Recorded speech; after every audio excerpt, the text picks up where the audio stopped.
Come watch your favorite team and earn points with our new Blazin' Rewards program, only at Buffalo Wild Wings. Wings, beer, sports. Hi, I'm Nathan Wilcom, manager at the Longhorn Steakhouse here in Salina, Kansas. We are proud supporters of our local high school sports team and our community. I'd like to invite you to join us for a great meal at Longhorn Steakhouse. We are open Sunday through Thursday, 11 a.m. to 10 p.m., and Friday and Saturday from 11 a.m. to 11 p.m. We hope to see you at our restaurant, and when you do, ask for me or our managing partner, Sarah Grimes. We'd love to say hello.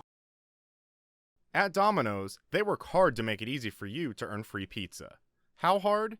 We probably don't have enough time to talk about all the ways they've invented for you to order, but we do have time to talk about the new ways you can earn Piece of the Pie rewards points towards free pizza.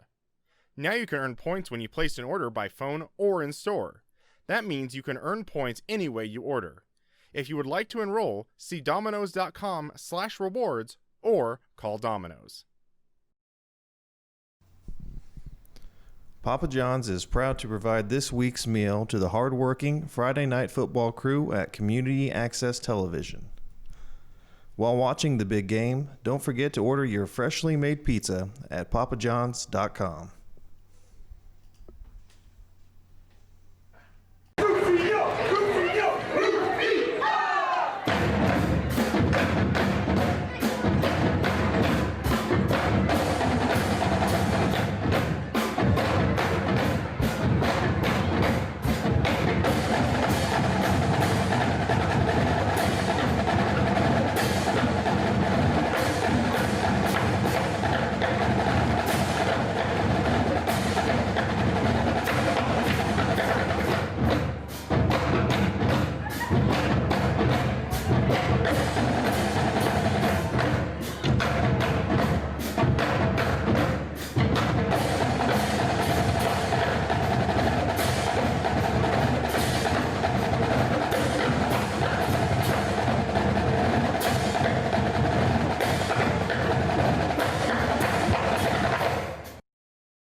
Hello and welcome out to Salina Stadium. The date is Friday, October 2nd, here in Salina, Kansas, on Friday Night Football here at Salina Stadium. We have a good one for you. The Salina Central Mustangs against the Ark City Bulldogs. I am one of your hosts, Colin Crowder, alongside, joining me for the first time this year, my partner and friend, Mr. Charles Ross. And it looks like we're headed into a good game tonight. What do you think? I think so. We do have the records maybe might not show us. Central coming in at 0-4 with a loss. You're seeing last week 14-12 against Valley Center. And however, the Ark City Bulldogs do have one win on the season, but last week having a 53-8 loss against Mays.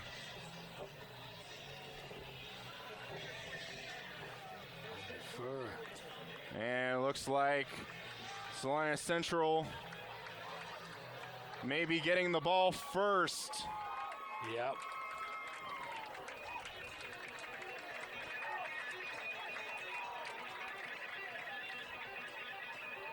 We had Jake Eisenhower out there as one of the Salina or as I should say, the only Salina Central captain out on the field.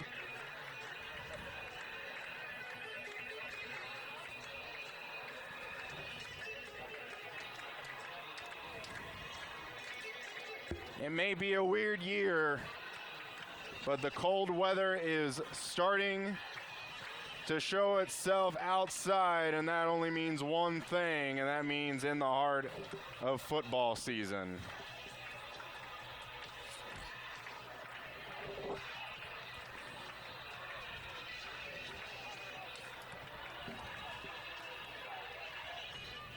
I don't think football really starts until it gets cold.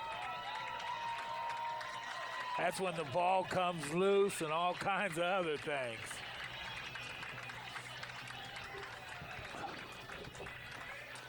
And it looks like Logan Losey will be back to receive the kickoff from Caden Clark of Arc City.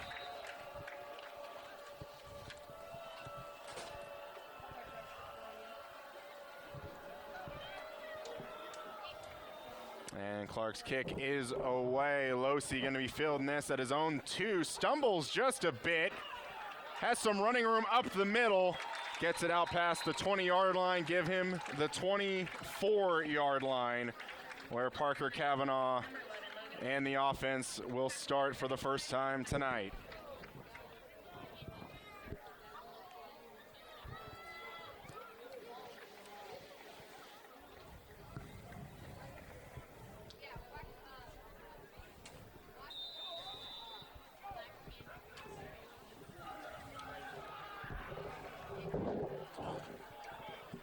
First and 10 Mustangs. Micah Moore gets the first carry. Wow. Has some running room.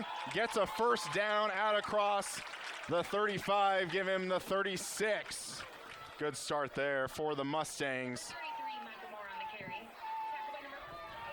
Jackson Colzo coming off. McMillian coming on. Well, they got them both in there right now, right? McMillan and Moore. Yeah, I do like that formation they run. Micah Moore being on the left of Kavanaugh. Kenyon McMillan being on the right. McMillan's going to get this one, has another good hole. Runs through a little bit of a tackle, but ended up taken down by number 4 of the Bulldogs. That's Owen Butcher. And you would always love a defensive guy with the last name of Butcher. They got them both in again. Could be a Boucher per se, no T in the name. Another first down, McMillan again gonna get it. Oh. Gonna break Wow. one, eventually gonna be taken down by number 40 of the Bulldogs. Looked like That'll he be- broke a couple of tackles that time. Vance Blue Baugh.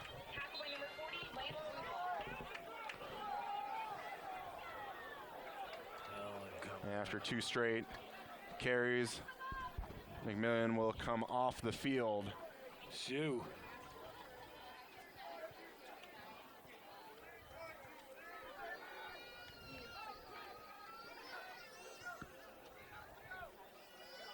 Central with the ball on the far left hash into Bulldog territory. Gonna throw for the first time. Gonna try and find Logan Losey, but gonna be met immediately. Maybe a loss of 1 on the play. Wyatt Baum on the tackle for the Bulldogs.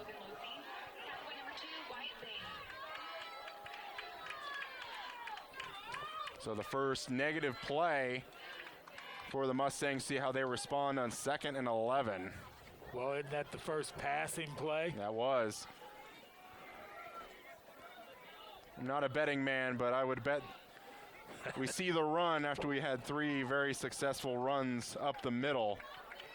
I expect Micah Moore to get this one. He does not. They're going to throw a screen out to Jackson Colzo, and a well-executed wide receiver screen makes 2nd and 11, 3rd and 2.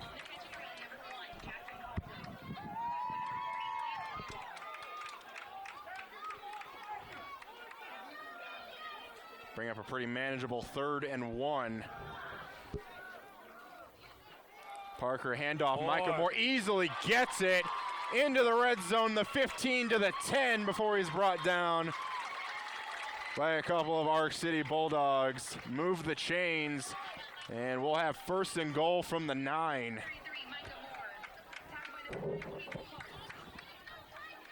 And Central's going to line this up quick. McMillan gets it. First contact made, kind of light at the line of scrimmage, but maybe able to fall forward for a couple. Run by number 28, Kenyon McMillan. Tackle by number 42, Brett Lazarus.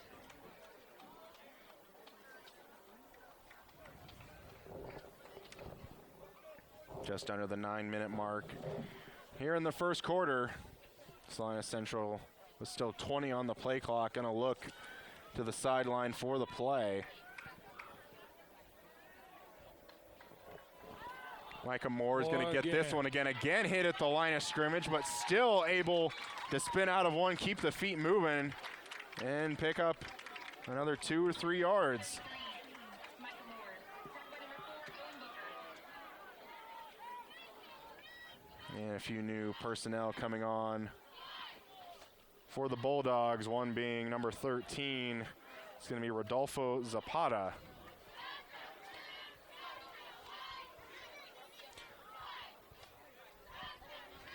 Third down for the Mustangs. Micah Moore is going to shift from left to right. And Parker's just going to take it himself. And he's going to be make him maybe a yard, 2 yards short of the goal line. He should have pitched that ball he that did time. he looked like he wanted to run the option there, but really just decided at the front he was just going to try and take it himself. And I like the call here. It looks like they're going to go for it on 4th down and 2.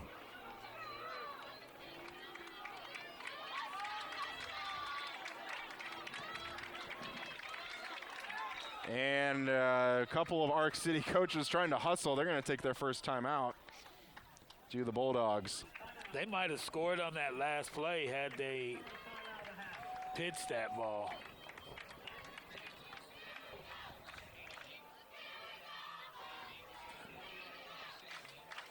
Well, an impressive first drive for the Mustangs. Able to move the ball down with yards per carry being very high, but now down into the red zone where you have less room to work with. Arc City able to tighten up the defense, maybe put a little bit more in the box. And Salina Central hasn't had too much success. Well, they've gave him a gut punch from the start, though, and punched that ball all the way down the field. There's no better way to take all the air out of them than to just run it straight down their gut.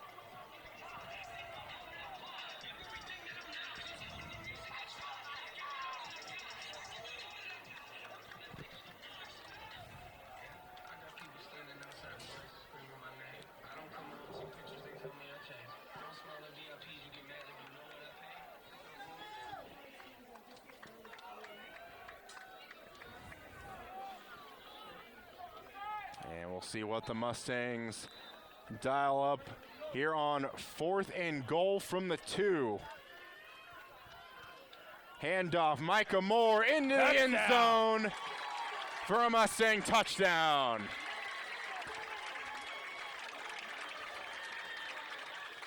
Looks like a man's hurt. Yeah, it looks like the number 55 for the Bulldogs maybe kind of rolled over a little bit wrong. Tavion Mack. Back up. Looks like he's still going to stay out on the field, though, for this extra point. Still bending over in pain.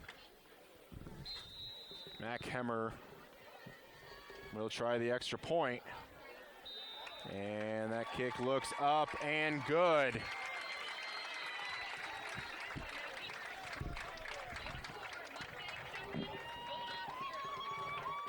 So an impressive first drive for the Mustangs, almost taking up majority, or almost half, I guess I should say almost half of the first quarter time. We're at 7 minutes, 19 seconds left in the first quarter.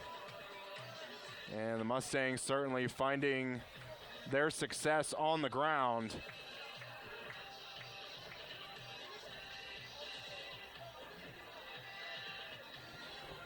You certainly always want to establish the run before you establish the pass. And when you're at this point, I mean, if you're Arc City, you might just have to force to try and throw more guys into the box to try and stop it.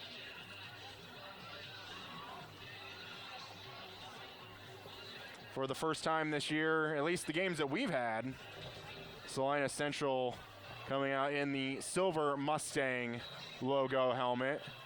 Previous games they did have the red, white, and blue Mustang.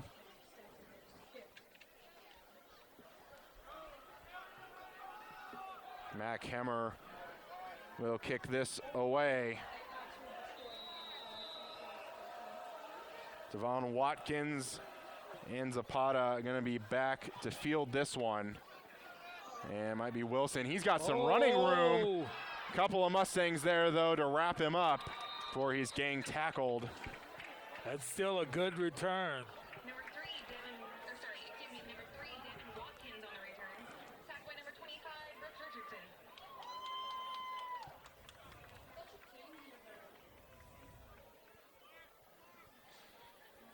Bulldogs will start on their own 44-yard line. And we'll see Gabe Welch in the Bulldog offense for the first time.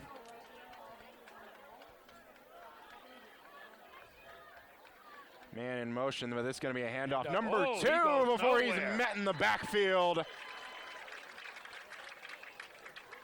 Number 75 for the Mustangs, and that is our player of the week last week, Rafael Serrano. Tackled by number 75, Rafael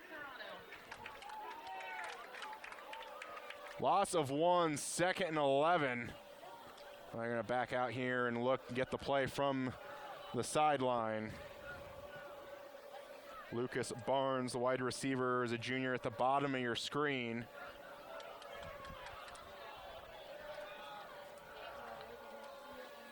They're going to throw it to him, and he gets a good block out on the side, but a good one open field tackle there by Mason Gary of the Mustangs.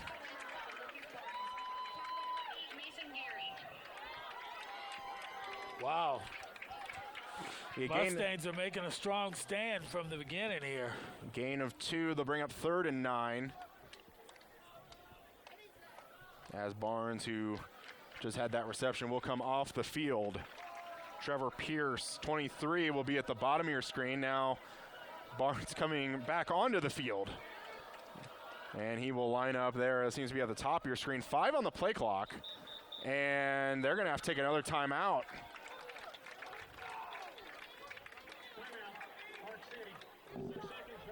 And I almost thought, even though you did have 5 on the play clock, if they had the play in, he just needed to get set. They had time to snap that ball. They did.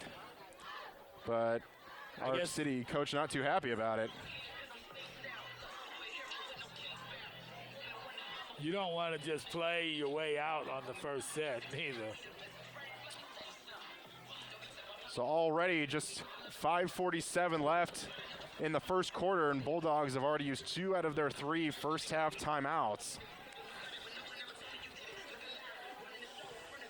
An impressive start for the Mustang defense.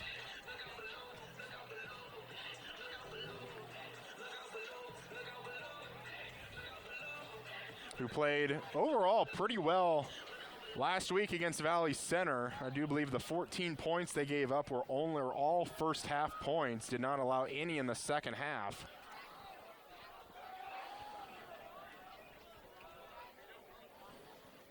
And also on that line, it's going to be Braden McKnight, also came up big. Some really big plays for the Mustangs last week. Gonna have a man in motion. Gonna try and throw a screen. He's got number 40. And gonna have the first down and gonna be out of bounds. Nice play call and throw to Lance Bluebaugh. Got a lot of Mustangs jumping. You could kind of sense the Mustangs might have wanted to bring pressure on that. And a great play call there on 3rd and 9 to pick up the first down, move the ball into Mustang territory. So it wasn't bad for them to call that timeout there. Not when you come out like that. There may have been a nice choice of words by the coach there. A new set of downs. It's going to be a throw out to number 2, Wyatt Baum, and he's just going to kind of stumble. Going to end up losing a few.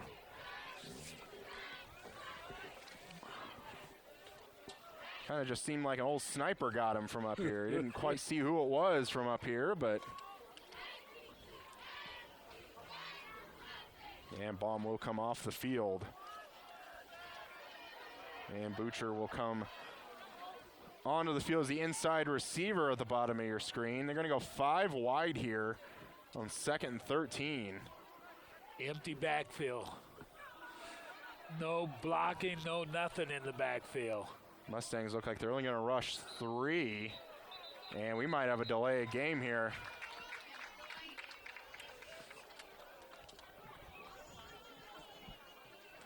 can see the Arc City coach wanting to hurry this up, and granted it's a 5-yard penalty, but you probably didn't want to waste your final first half timeout with 4:50 in the first quarter. Make it 2nd and 18.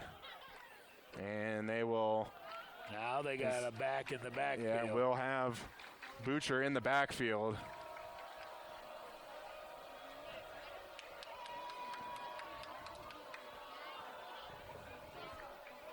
Welch throwing over the middle, has his man. Devon Watkins. I think the tackle was made there by maybe Jackson Colzo. Wow, first down. Yeah, on a 2nd and 18. I mean, it was only 2nd down, but that sure felt like a 3rd down throw. Wow. And a new set of downs onto the Mustang 30-yard line. So really some long yardage, big plays getting the Bulldogs to convert long yard situations. Gabe Welch gonna look over the middle, has Watkins, and he'll pick up yet another first down.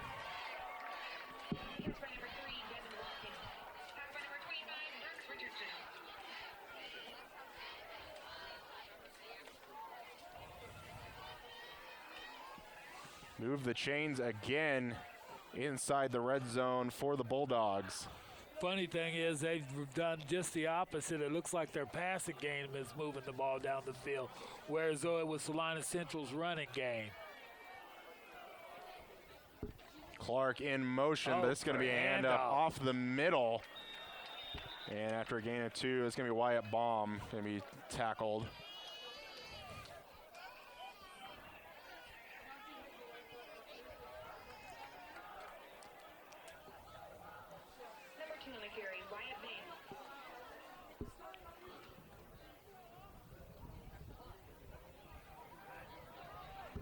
Four wide. Baum appears to be in the backfield behind Gabe Welch.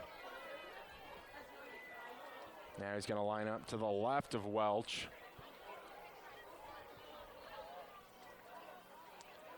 Welch going to see some open daylight, going to get a block there and going to be hit. It looked like Jackson Colzo hit him right there with a nice kind of truck stick move. He got the first down, though, I believe, first. And, yeah, they are going to move the chains. And while you might say that's a good hit, really, you don't really want to try and put just a shoulder into a guy. You really want to wrap him up, even though the shoulder kind of gets the bigger hit. Yeah, because he could actually bounce off. Yeah, if you put maybe 20 more pounds or even 10 more pounds on the quarterback, give him a little bit more height, he's going to bounce right off. First and goal now for the Bulldogs. Ball on the 7. Handoff Baum, but going to be tracked down from behind. Are the Mustangs going to be able to shut that down before it gets too far, but maybe gets a yard or two?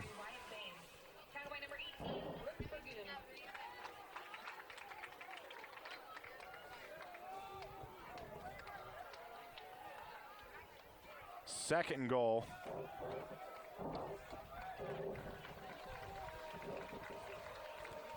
Welch gonna have a man in his face and gonna be taken down. Kason Graham brings down Welch.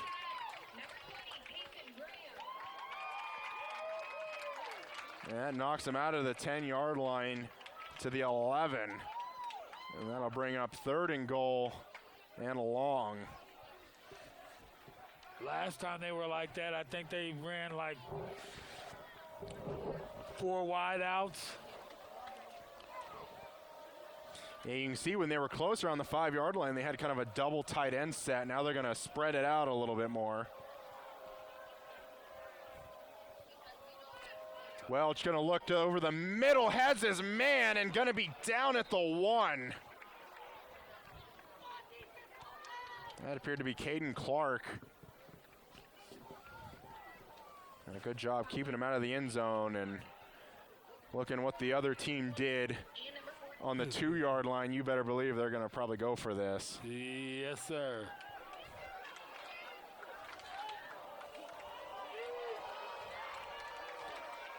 Welch going to go up under center and just quarterback sneak it. I don't know if he got in. And they're going to mark that he's down at the 1. Going to talk to the other official. They're still talking about it. And they're going to give it to the Mustangs. Fantastic stop by the Mustang defensive line there. Specifically, Welch in the shotgun, then going to run up and try and quarterback sneak it. And just a great push on that defensive line. Now you get the fantastic stop, but now your offense pinned back as far as they can be. Yes, And sir. especially when you run a offense that you have your quarterback in the shotgun fairly often, and getting some worries. Gonna have McMillan and Micah Moore out there. Micah Moore is gonna get it, gonna give him a little bit of breathing room, gonna get it out to the 5. Number 33, Micah Moore on the carry. Tackle number 42, Red Leathers. And that may be and probably will be the final play of the first quarter. A quick moving, fast quarter.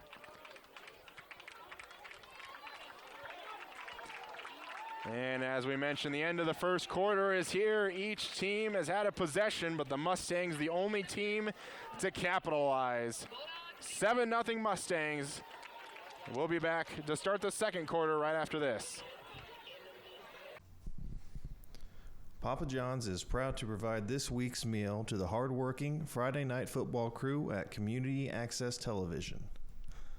While watching the big game, don't forget to order your freshly made pizza at papajohns.com. And welcome back to the start of the second quarter here at Salina Stadium. Again, Mustangs lead 7-0 after a fantastic stop by the Mustang defense. Certainly a bend but don't break drive for the defense. After a first down run by Micah Moore, giving the Mustangs a little bit of breathing room, Parker Kavanaugh on the offense will have it on their own 5. Kenyon McMillan going to take it this time and going to be Goes wrapped nowhere. up. Give him maybe a half yard. Had a lead blocker that gave him 1 block, but then there was certainly another Bulldog that ran right through that hole to take down McMillan.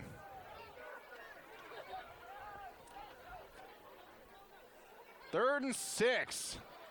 Gonna be a throw, screened by Parker. Gonna be thrown out to Micah Moore. And he will easily have the first down. Keeps the feet moving. He A just great drove run that. as he carried number 72, Jarrett Brooks, with him for a good 5 yards. Big run by number 33. Yeah, that was a good run. Number 72, Jarrett Brooks.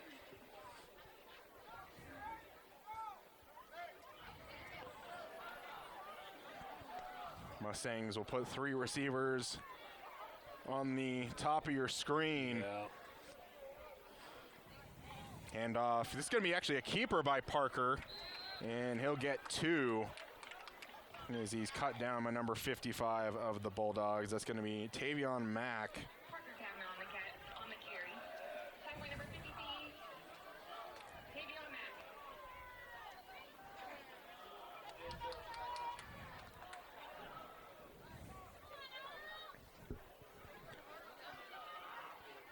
Second and 8 for the Mustangs, still looking for the play. 15 on the play clock. Down to 10. Wide receivers still yet to be set. 5. Just gets it away. Man in his face. Parker's going to throw out to Xavier Jackson. There is going to be a flag. Flag on the play. Though I don't know if it's going to be either a hold or it might be a roughing the passer. Parker did get hit, but I don't think it was necessarily late. And all signs show this is Bringing coming it back.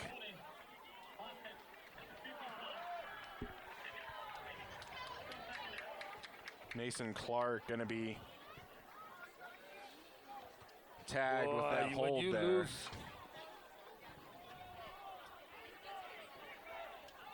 wow. And Salina Central, after that penalty, going to be backed pretty far back into their own territory again. Yeah. 2nd and 23. As it'd be a 10-yard foul, but the spot of the foul was in the backfield. Parker again going to try and throw something out to Xavier it's Jackson, but it's intercepted. picked off. Jonas Stoy tips it to himself. And we're going to have some unsportsmanlike conduct here, and this might be on, still looking. This is going to be another unsportsmanlike conduct penalty. This may be 2 on the same player. 55. And we've mentioned his name a couple times. This is going to be Tavion Mack. And really, they just had a fantastic play made by their defense, and then just kind of some selfish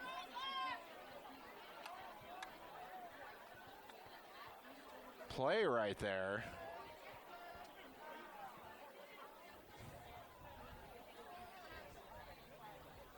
Well, I would say if you're Mark Sandbo, you might take the penalty yards on this extra point because you're gonna be backing them up really far. Granted that all of these penalties are on Arc City, and the official with white hat official without a hat on, talking with Coach Sandbo. We may have a total of 3 flags on this. There are 2 fouls on the play on both teams. Unsportsmanlike conduct, Salina Central, number 12. Unsportsmanlike conduct, Arc City, number 55. Those penalties offset.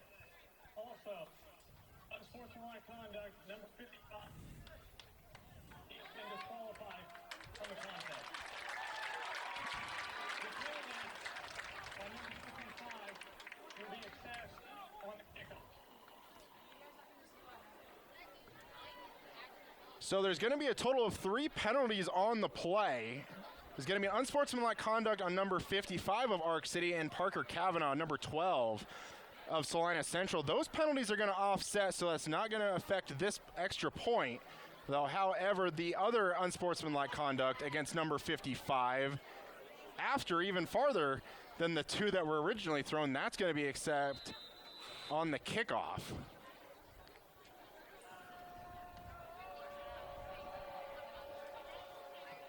Extra point up and good.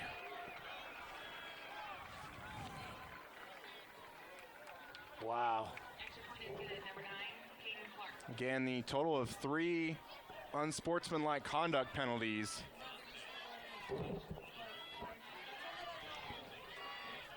Not sure what was said or what actions were done to constitute those, though we can certainly read some body language out on the field.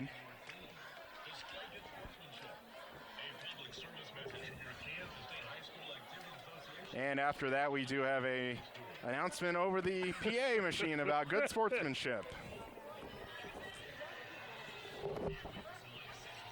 Well, we certainly have a turn of events there. Yeah, we did. And at 55, I think he's playing both ways. I do believe so, and I gotta admit I didn't quite see him if he has left. No, he's the sitting field. over there on the bench. I don't know if he 100% does need to be able to leave the field, but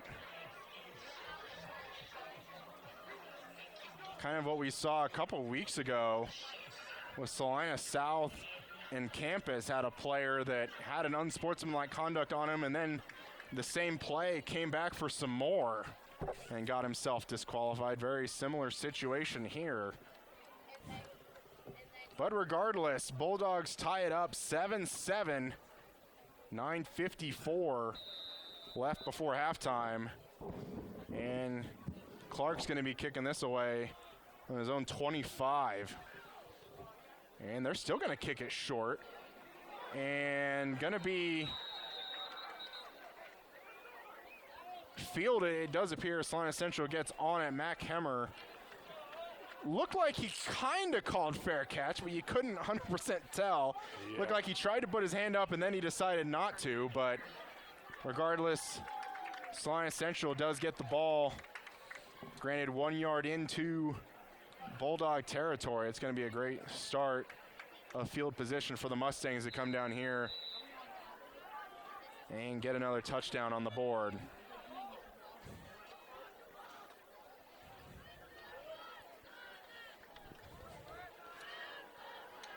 Parker Kavanaugh back out on the field following the interception. Handoff. McMillan gonna run left side, good hard to run before he's cut down. The number 42, Red Lathers of the Bulldogs. On the run, number 28, Kenyon McMillan. Tackle by number 3, Devin Watson.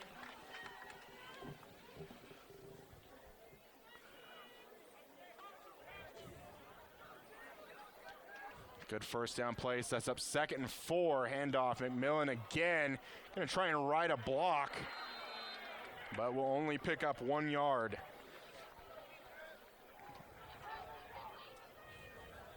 Kenyon McMillan on the run. Tackle by number 40, Lance Weeble.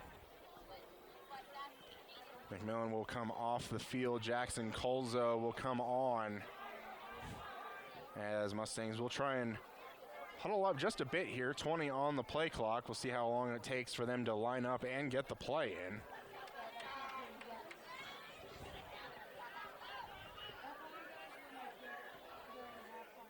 Able to get away. Micah Moore is going to take this one. Wow. Scoots by a few, gets the first down and more. Bringing it down to the 32-yard line of the Bulldogs. He actually ran over one, too. That is way for that first down. And McMillan will come back on. Looks like they have probably a speed and a power back is what they do.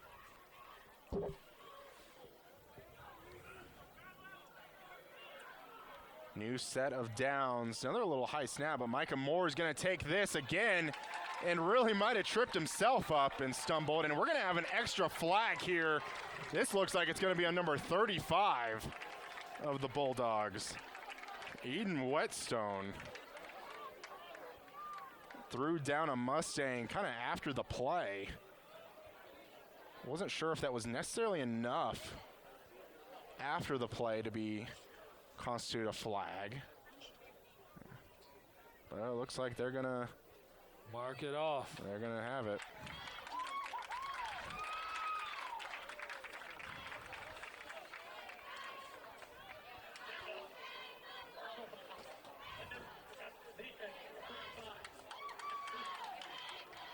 Corbin Wise will now come into the game for number 35. So already racking up the unsportsmanlikes for Arc City. Parker gonna look right, but then gonna keep it himself and will fall forward for maybe 3 yards.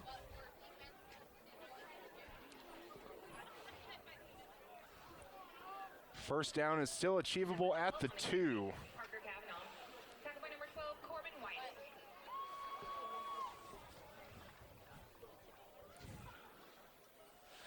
They've got to come away with something out of this here, too. They've marched it down there. And again, just like last time, expect Arc City with that shortened field to maybe load up the box just a little bit more. Kenyon McMillan going to try and string it out. And that's going to be probably the line of scrimmage and nothing more. I don't know, that center's hiked that ball high a couple of times. There's been a couple of times where Parker's had to kind of jump up a little bit to get that, and that's just waiting for an over-the-head snap at one point. Right, that's a dangerous move. Yep. Gonna be 3rd and 6. Again, first down, achievable at the 2.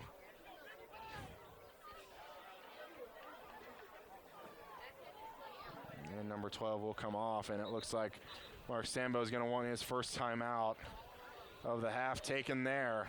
Salina Central. Timeout. First down. 7-7 ball game. Mustangs 8 yards away from adding 6 more to their total. 6:36 left before halftime.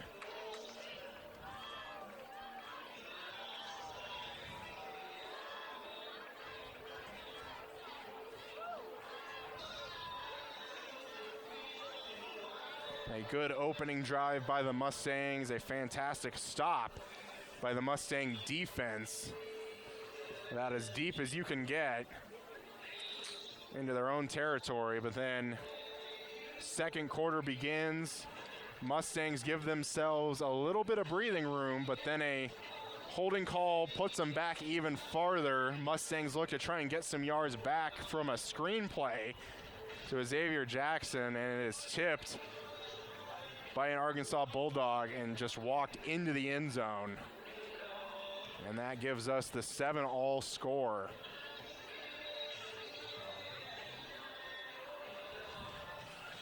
That offensive line has been pushing them off the line. I wouldn't be surprised if you don't just run this.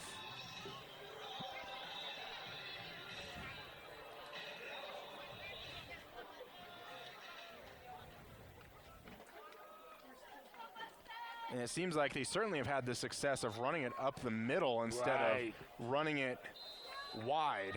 That's usually where Ark City is able to track it down. And it looks like Mark Sambo is going to take another timeout. It shows you how important this third down is.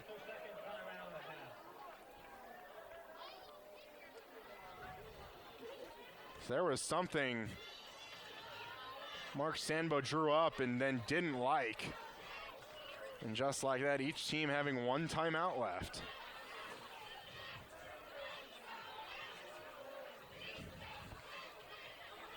Can't say wasn't able to look enough to see too much different, though I did see they have the 3 down linemen that look like they were taking very wide stances from their tackles.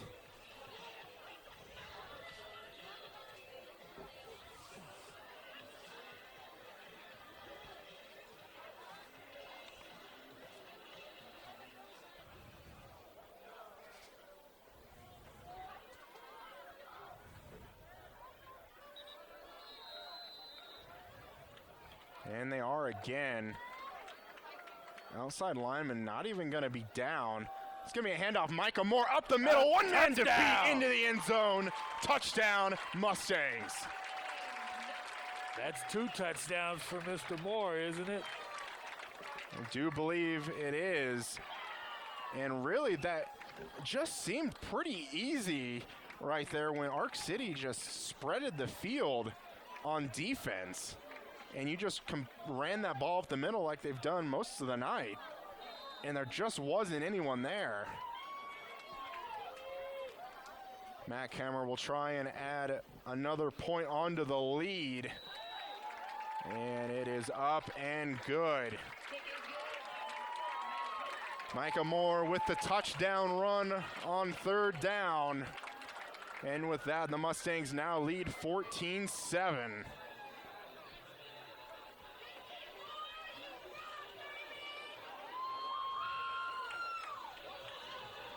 6 minutes, 32 seconds left until the break.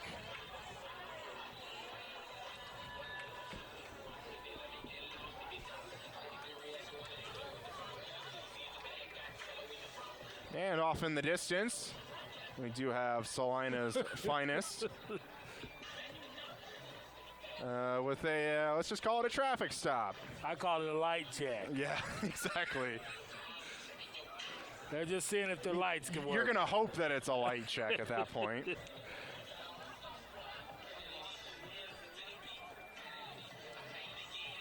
But anyways, there is a football game going on, I do believe. There is. Matt Kemmer will kick this away on his own 40. And we'll see the Ark City offense. Again, it feels like it's been a while since we've seen them. It's like Watkins and Zapata going to be with this one. This looks like it's going to be kicked to Watkins. He's going to field it at the 7. And a nice run and hit by number 40. of That the was a good Mustangs. stick. That's Good stick. It's going to be Trey Noonan. And you can go ahead and start the he's a freshman chance. Wow. That was a Just good hit. Flew down the field.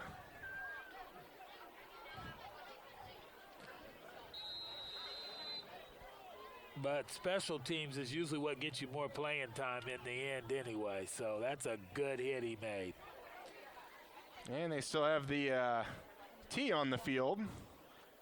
Trying to locate where that is at. 1st and 10 from the 19 are the Bulldogs. It's going to be a hand up. Excuse me, hand off. Nowhere.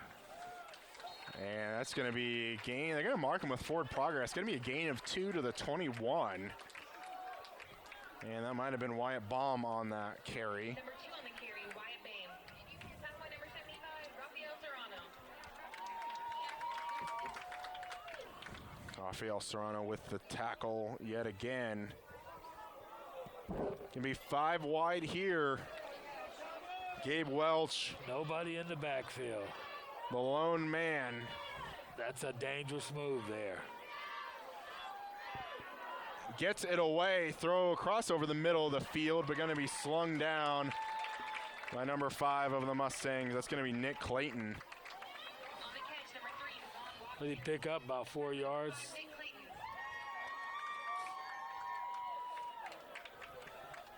Braden McKnight almost got the edge against the tackle and just about got to Welsh, but not in time. Mustangs wanting to show some pressure. Case and Graham running on that left side. 10 on the play clock. Welch gonna survey the defense. Good coverage up front, but this time gonna be thrown and intercepted. Say hello, Braden McKnight. Steps in front of the passing lane and picks it off.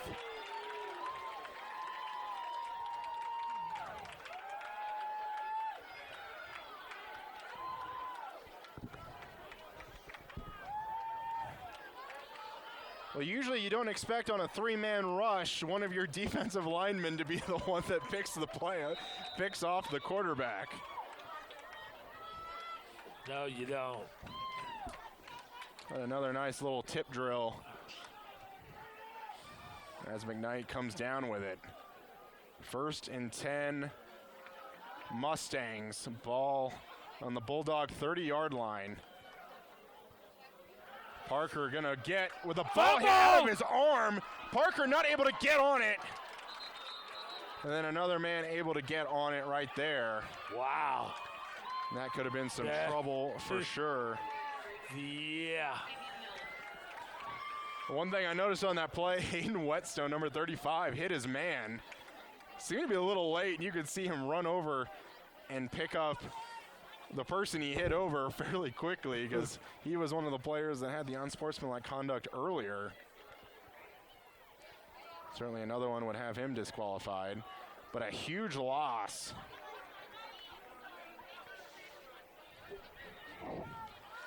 Second and 20. You got to put it to the air. Parker has another rusher in his face and going to be brought down. 69, Ben Thompson. Well, you don't, he doesn't have, I mean, he had plenty of time. Number 69, Ben Thompson. You can't say the line didn't hold him in plenty of time. They gave him plenty of time. And it did just seem to be a late rusher. It didn't seem to be one of the original, probably 4 rushers they had. But even with all of that, it's going to be a loss of 3. Could have been a lot worse and had it even farther, but 3rd and 23 is a long way to go. I don't want to say necessarily the word safe, but I would expect maybe a handoff to Micah Moore here, but not before Mark Sandbo takes his final timeout of the half.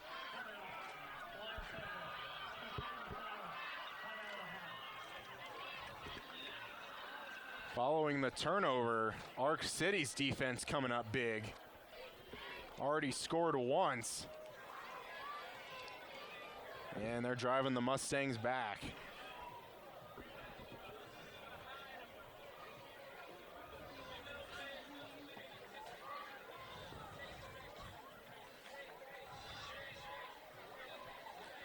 And one thing just seeming to notice is, I mean, it always is, but specifically this game in the first half, first down is just so important. Because if you aren't able to get much or even lose yards on first down, you're either losing more or just not doing anything at all the other 3 downs. So true. It's been several times we've seen Salina Central with a 1st and 10 and just continually go backwards. Well, I don't know why you don't, if the way their running game is working, I don't know why you just don't run it and continue to run it and continue to run it. 4 down linemen for Arc City. The next level is at the 31. And they're going to swing this out to Jackson Colzo, able to track it down high. Gets a block from Logan Losi, but after a gain of around 5, that'll bring up 4th down. And it looks like they're going to try and count this as 2 down territory. On the catch number 1, Jackson Colzo. Catch by number 40, Lance Luba. Well, It's going to be 4th and 17, and you are in that kind of in-between period. But specifically, when you got 17 yards to go, I mean, you do have to reach the 20-yard line to keep the drive alive. Or even if you get your punter to kick it out the back of the end zone, you'd have at least a good 17 yards of field position differential. And I don't think they got the play away. And Mark Sambo didn't have any timeouts left. And with that, you will see the punt team come out on the field. I really don't even know why you bring the punt team out. You've held them with this same field position earlier in the game. You could probably hold them again. Jackson Colzo is going to be the one punting this away. Everybody seemingly up on the line for Arc City. Punt is away. Watkins going to catch it. Nice punt. Fair catch. It's going to be, what was that, about the 7-8 yard line. Nice punt by Colzo there.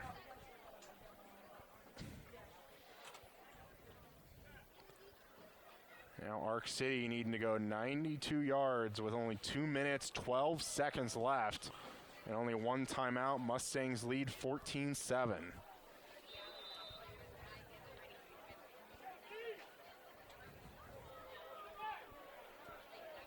Again, stay tuned. We'll have homecoming at halftime, along with some halftime thoughts from Charles and I. Welch, plenty of time in the pocket. Now going to roll out right, throwing over the middle. Oh. Pass broken up by Mac Hemmer. Flag comes in late around the offensive line.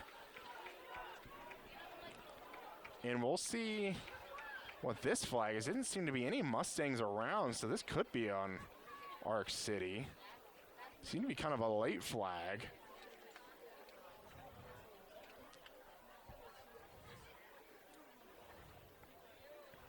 And Bulldogs already walking, and they're going to ask Sambo if he wants to accept it or decline it, and looks like Mark Sambo might decline it.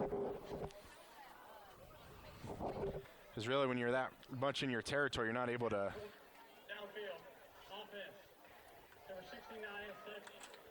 That penalty is declined. Second down. Right, it's only half the distance anyway, right? So an eligible man downfield on Arc City. Penalty is declined. That'll bring up 2nd and 10.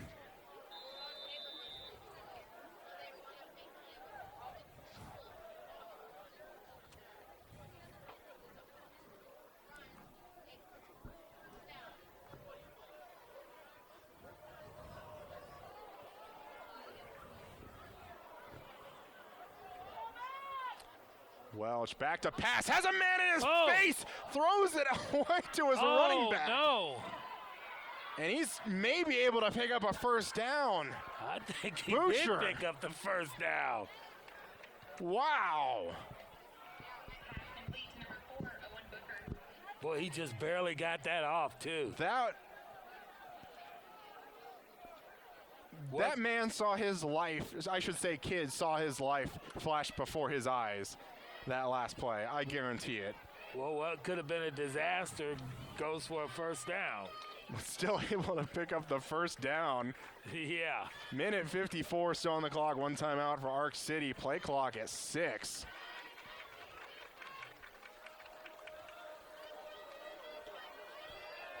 And another man in the face, but this pass is going to be incomplete. Looking for number 40. It's going to be Lance Bluebaugh they were looking for over the middle, but will be incomplete. Pass intended for number 40, Lance Bluebaugh. Broken up on the play by number 20, Casey Graham.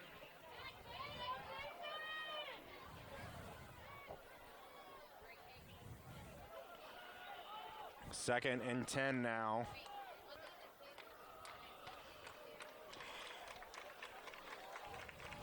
Welch, more He's got protection all in the day. pocket. Gonna try and run it. Gets more. Ball maybe came out. And I think Salina Central may have it. And they do.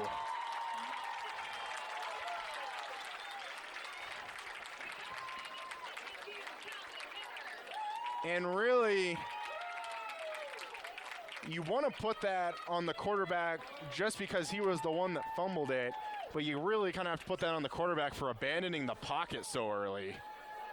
Yeah, he had all day. Had a lot of time and good protection, Yeah. specifically when Salina Central likes to use 3 down linemen.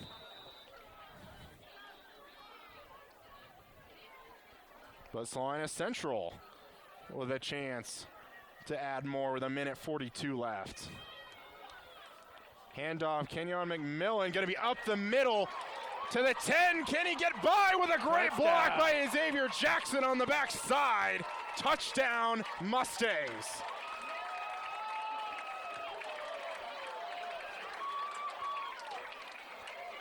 They got a man down. And here. there could have been a flag for maybe a blindside block on Xavier Jackson.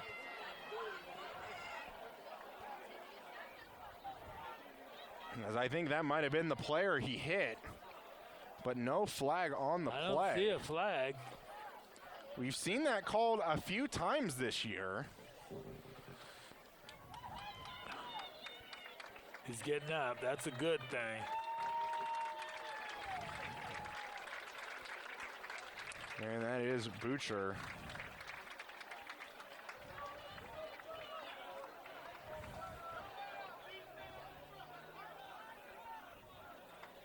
And I think maybe coach of Arc City talking with the white hat official about that. I mean, it was a great block, but can you really call it a great block if it could have been a blindside block? No Right. call. But certainly, player coming up the field, Xavier Jackson coming back.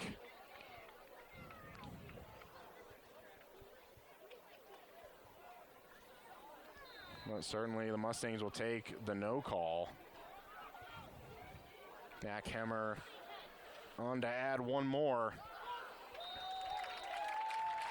And the kick is good. Minute 35 left before halftime. Mustangs lead 21-7.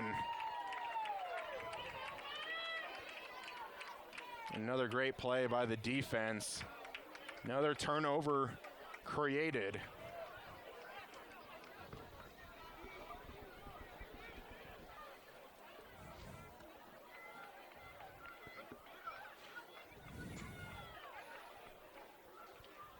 Salina Central did get the ball to start the game, so Arc City will get the ball at half. Yeah, they deferred, I believe. Arc City did. And I would say probably with one timeout, I would say field position will certainly determine what they decide to do, depending on what happens on this kickoff. And if you're going to kick it off, it probably would be good just to do a little squibbly kick.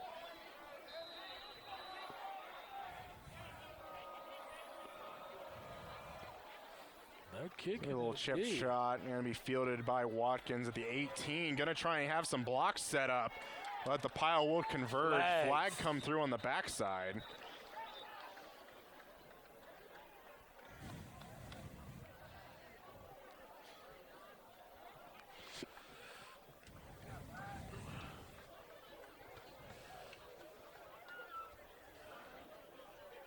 Flag placed at the 30-yard line. And maybe I could consider a hold. During the return, illegal block in the back. Return team, number 30. 10-yard penalty at the end of the run. First down. And will be a block in the back on Arc City, and will certainly be frustrating if they thought they didn't get the blindside block call, and then they get a block in the back. The kickoff following that.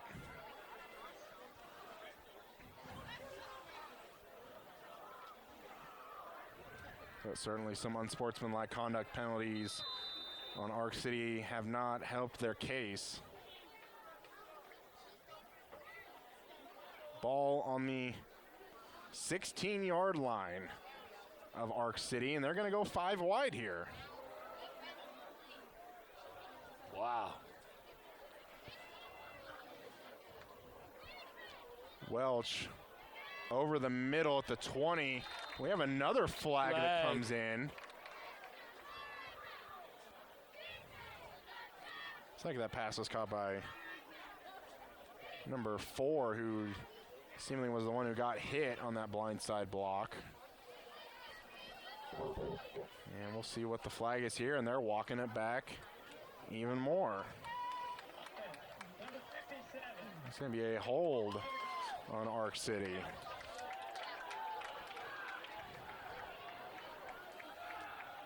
It's going to back him up to the 5.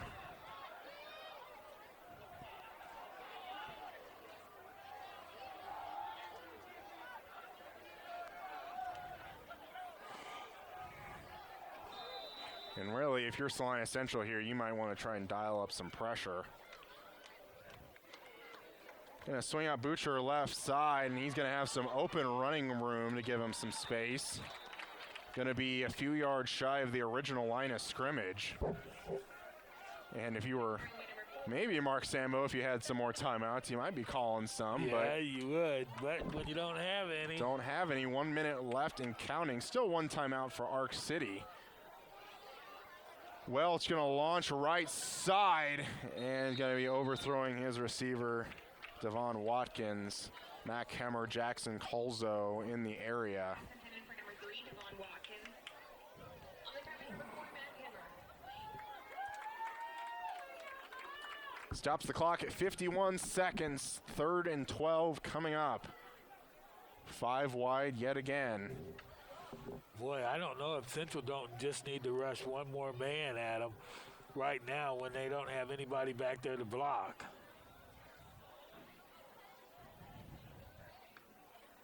Still rushing 3 again. Welch going to get out of the pocket. Going to be tracked down inbounds. Will pick up around 4. Gabe Welch. Tackle number 5, Nick Clayton. And maybe they do rule him out of bounds.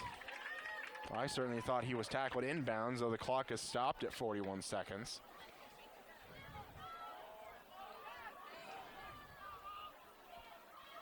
Wow, they're going to do that? Oh, it's 4th probably and one, 7. it's one of them pooch kicks, probably. Can't see them going for that, and now It's a pooch man will kick. back up. A little bit of a dribble of a kick. Punt is away. Colzo is going to field it, but bobble it. Has some time to get on it. Does. Going to take it running right back, right side. Has a lane. And a couple of flags come by. One's going to be spotted back at the 45. The other one going to be where the tackle was made around the 25. Good return there by Colzo, able to pick up that punt. regardless of what happens on the penalty, is going to be 27 seconds. Perhaps maybe an offsetting penalties may re-kick this, but this appears to be on Salina Central. Holding. That penalty is declined. Illegal block in the back. Number 8. Spot foul. First down. Wow. So we had a holding on Salina Central. That penalty was declined. Then a block in the back. So you by just Salina go in Central. at halftime, or do you try a long one? Considering you've already had one interception for a touchdown today, I would expect a run to Micah Moore here and get For it in their the only half. touchdown.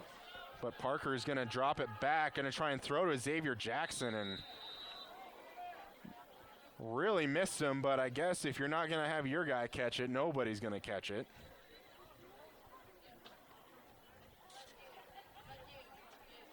And I feel like with plays like that, you're only asking for trouble Yeah. because you're not going to get If you didn't look, they had a man on him. they're not going to get that much yardage from that kind of throw, especially Parker having to throw clear across the field.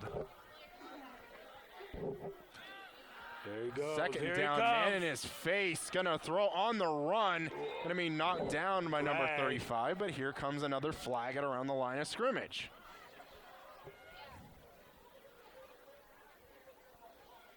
Aiden Whetstone again in on the play to knock that ball down. Boy, and it does. That time is moving slow, it seems as though. 16 seconds still. Specifically after a pretty fast-moving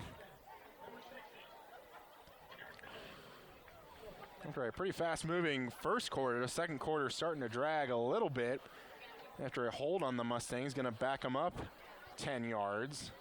16 seconds on the clock, 2 minutes, 20 seconds, and I think this is maybe about the third straight play. We're going to say maybe just expect a run here and get this into half. Well, I don't know if you're not possibility, you could use your last time out, right?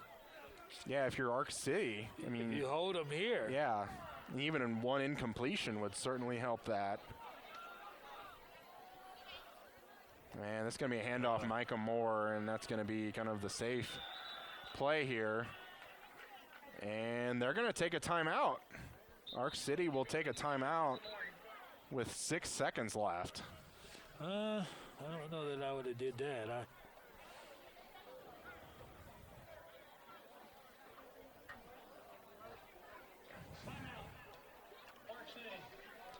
Now, if it was a fourth down, I could see them taking the timeout. Right.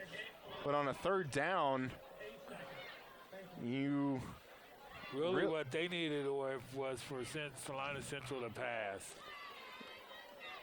and hope that they can do another tip drill and get another interception. Looks like they put 2 seconds back out on the clock. It's going to be 8 seconds left.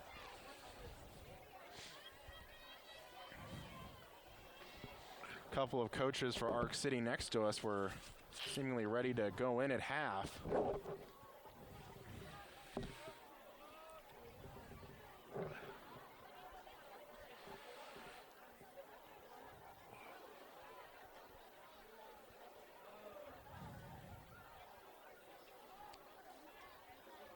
But maybe the story of the first half might be Salina Central's defense pitching a shutout. Again, the 7 points for the Bulldogs coming off a pick 6.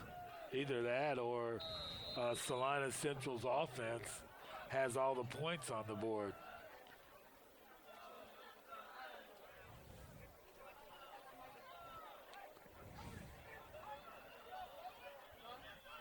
And really, even if they just need the ball down, there's nothing they could do. But it's going to be a handoff, Micah Moore. And he will stumble forward. Ball comes out. They were going to try. There is 1 second on the clock. They called it down. They're going to say he's down, and that's going to be the half right there. Arc City coach looking for an explanation. Well, it looks like we're going to head to halftime. Salina Central with the 21-7 lead over Arc City. Stay tuned. Before the start of the third quarter, we'll have homecoming and some halftime thoughts. Join us then. We'll be back. Tonight we are celebrating the 2020 Homecoming Royalty Court and crowning this year's Salina Central's Homecoming King and Queen. Our first Queen and King candidates are Emma Brady and Dakota Hogan. Emma Brady is the daughter of Kara and Chris Brady. She has participated in Relay for Life for 3 years and intends to do so this year. She plays softball and was awarded honorable mention for her freshman year. She is also a member of National Honor Society. Her favorite moment at Salina Central was when she made the baby blues with the other senior girls. After high school, she plans on attending Emporia State University to major in business. Her favorite quote is, "It costs nothing to be kind." Dakota Hogan is the son of Steve and Dana Hogan. He is a player on the Salina Central Mustangs football team and baseball team. His favorite moment during high school is when they beat Salina South in Mayor's Cup 2 years in a row. Next year, Dakota plans on majoring in health science, but undecided where he's going to be attending college. His favorite quote is, "Oh yeah," said by Cat in the Hat. Let's hear it for Emma Brady and Dakota Hogan.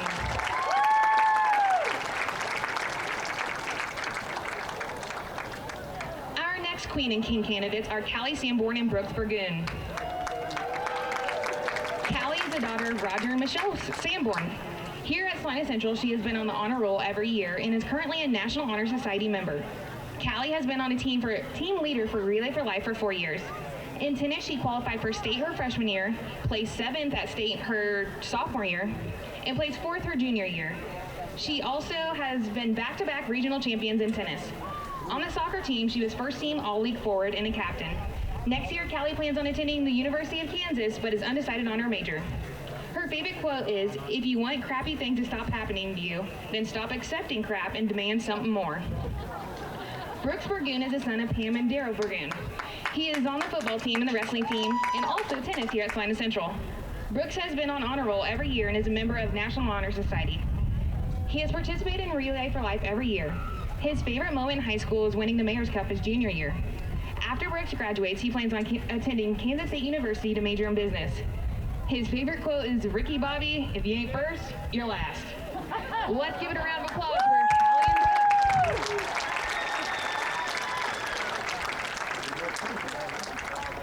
Our next Queen and candidates are Mackenzie Maring and Max Schaefer.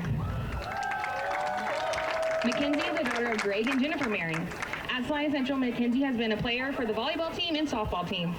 She is involved as a link leader, the editor-in-chief of the yearbook, a Mustang media anchor, and a participant in Relay for Life. Mackenzie is also a member of National Honor Society. Her favorite moment at Salina Central was winning the 5A Journalism State Championship. After she graduates, she plans to study pre-med, but is undecided where she will go to college. Her favorite quote is by Dwight Schrute. "What's my perfect crime? I break into Tiffany's at midnight. Do I go for the vault? No. I go for the chandelier. It's priceless." Max Schaefer is the son of Matt and Rita Schaefer. While at Central, Max has been a CHS student body president his senior year, National Honor Society member, a part of Relay for Life, Link Crew, honor roll all 3 years. Max has also been a big brother for Big Brothers and Big Sisters for the past 3 years. He is a Mustang media anchor and won the Broadcast Journalism National Championship for Broadcast Feature last year. He has been on the varsity team all 4 years for tennis. His freshman year, he placed 7th at state in singles and won 2nd as a team. His favorite moment was sophomore year when he and his doubles partner, Reed McHenry, took 2nd place in doubles and won the team state championship title in tennis. He plans on majoring in zoology, marine biology, or veterinary science. His favorite quote is from Buddy the Elf, "I just like to smile. Smiling's my favorite." Let's hear it for Mackenzie Maring and Max Schaefer.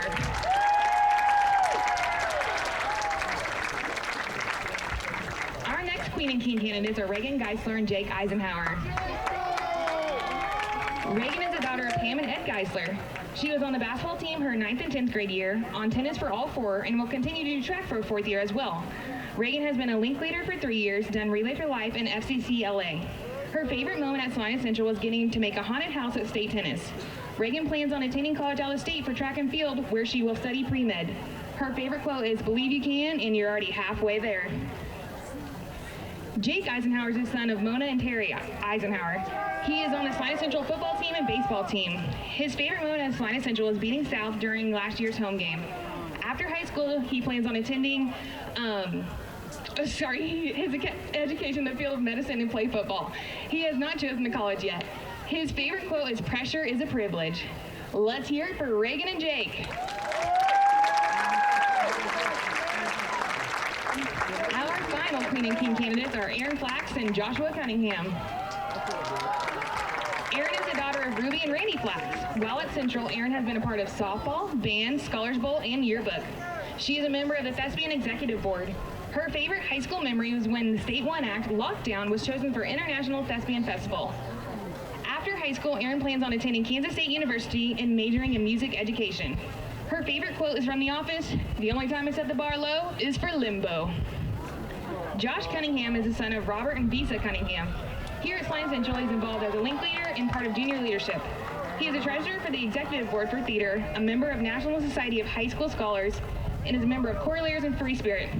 His favorite moment in high school was playing rec league and watching Brooks do crazy stuff. After high school, he plans on attending Indiana University, majoring in musical theater. His favorite quote is often said by his father, "Success is not accidental." Let's hear it for Aaron and Josh.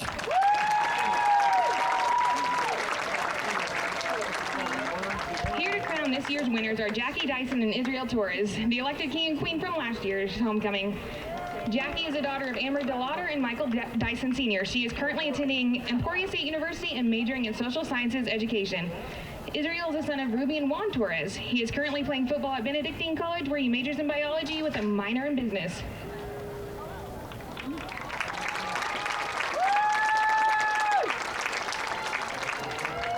This year's Salina Central homecoming king is Joshua Cunningham.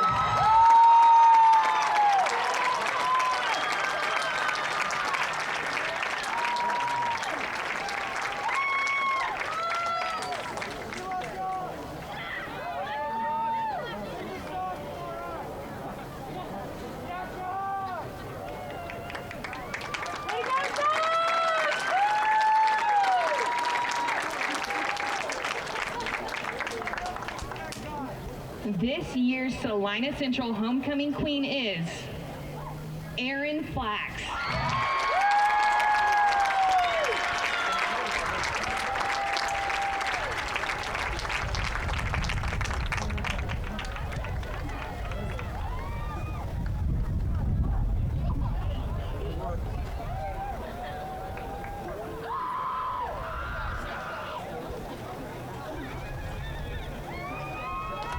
Let's hear it for your 2020 homecoming king and queen, Josh and Aaron.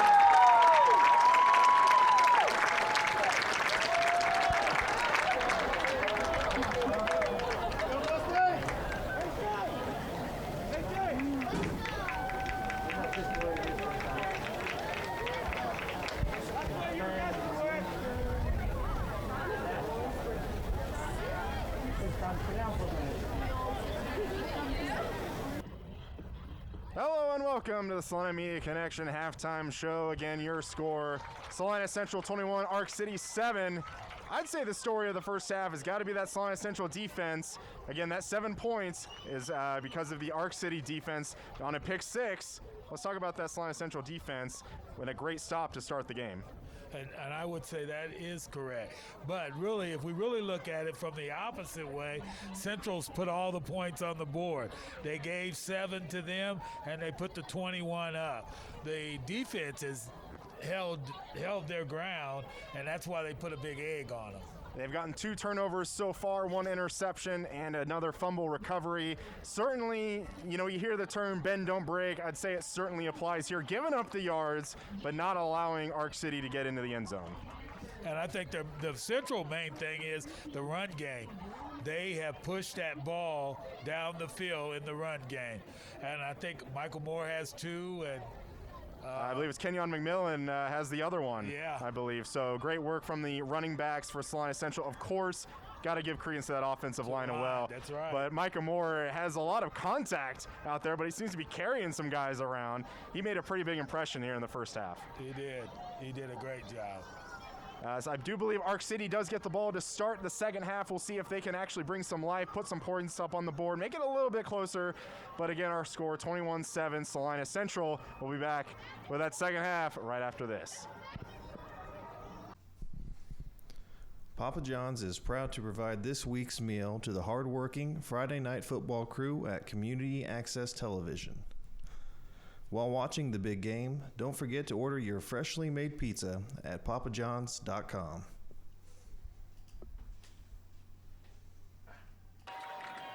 Hello and welcome back to the start of the second half, also known as the start of the third quarter here at Salina Stadium. Again, our score 21-7 Salina Central. About to get the second half underway. Arc City will get the ball.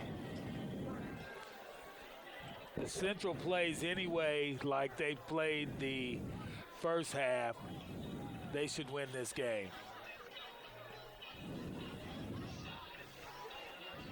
And that's both on offense and defense. And with a team that is currently 0-4 this year, you better hope they play all four quarters,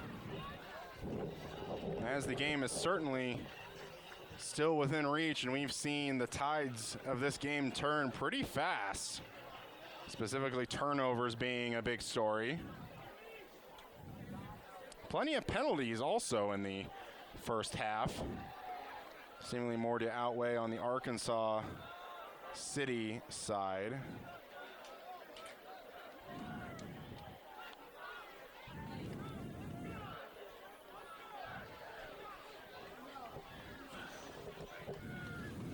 And we are just about underway. Mac Hemmer going to kick us off here to start the third quarter. A little more of a sideline shot, fielded, ball goes out of bounds. That's not a good way to start off after the half. Trying to go for Wyatt Baum, but well, it seems like it might be okay because I do believe the Arc City player touched it. Yeah, so even if he comes down with it, it's still just going to be probably about the same spot where he touched it. Yeah. And ball be placed on the right side, right hash of the 29-yard line of Arc City.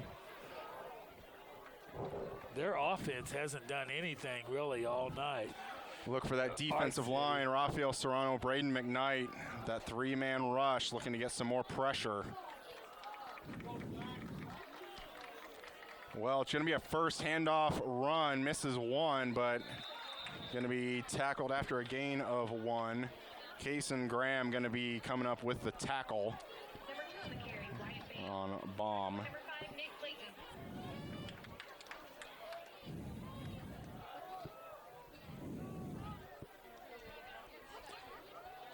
Second and 9 for the Bulldogs. Going to have two receivers each side. Baum's going to be on the right of Welch.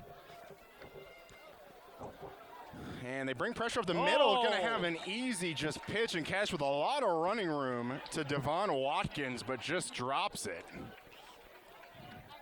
If he doesn't drop that, he goes for a first down, probably plus. Easily has the first down, certainly more. But 3rd and 9.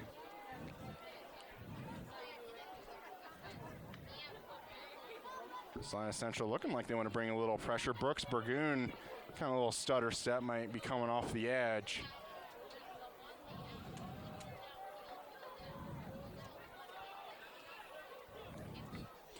Third and 9, has some room, but gonna throw another pass.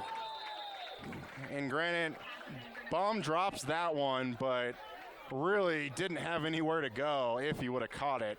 No. Most certainly would have been tackled right there as the throw was to the short side of the field. That'll bring up 4th down. They're going to line up like they're going forward, but I certainly expect another quick kick here. 17 on the play clock. And Welsh is going to back it up. Jackson Colzo is going to back up along with Dakota Hogan. Kick is away. Ball's going to bounce, take a little bit of a roll, and will be downed at the 42-yard line of Salina Central. So another impressive stand there, quick 3 and out for the Mustang defense.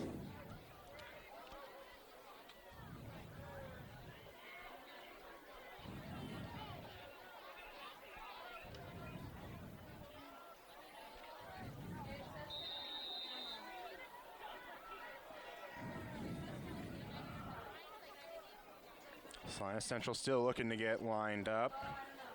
Micah Moore and McMillian going to be on the sides. Wow, and he wasn't even looking.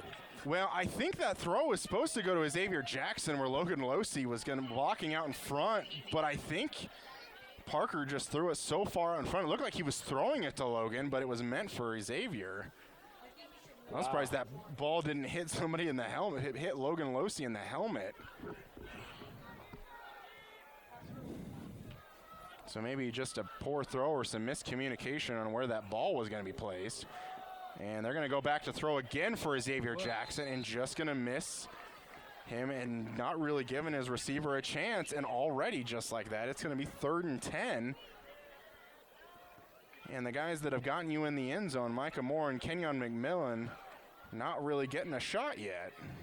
No, and why wouldn't you keep running?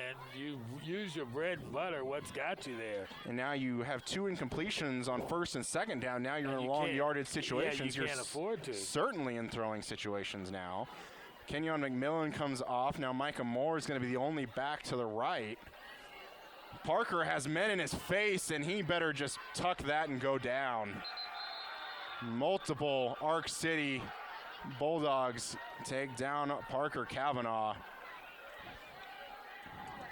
They brought some late pressure from the right outside, but Parker was already pretty spooked by the time they got there. And that sack's going to lose 4 yards.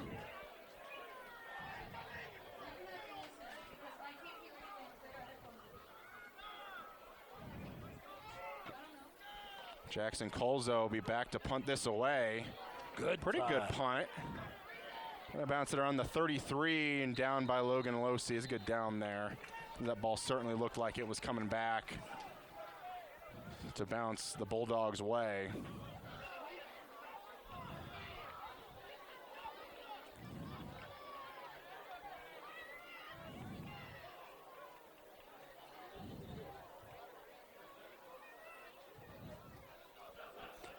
So Salina Central with a lot of running plays that has gotten them to the 21-7 lead. Come out throwing on 3 straight downs. 2 incompletions, then a sack. I don't know why we come out throwing. That doesn't even make sense. There's no positive explanation. Bulldogs now have the ball back. Look at that. Welch gonna just try and tuck it and get some yards as he runs over maybe an athletic trainer down there, but helps them back. Doesn't run them completely over, but all that effort seems to have gotten them back to the perhaps original line of scrimmage, maybe even lost a yard. And Bulldogs going to have some new personnel coming into the game. And it's going to be Owen Butcher, number 4, is going to be lined up to the left of Welch. Now we'll move to the right. 5 on the play clock. Going to look left side, then going to scramble out to the right. And going to be out of bounds.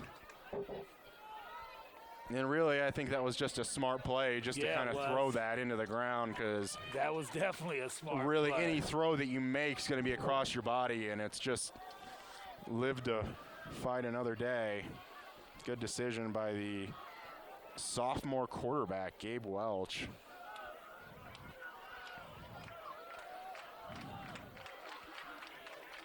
Third and 11 now for the Bulldog offense.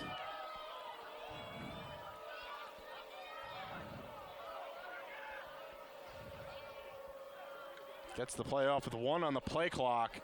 Gonna try and find over the middle that time. Got Finds him. Watkins, makes the catch, breaks a tackle, spins away, carries Colzo for some more and thrown out of bounds.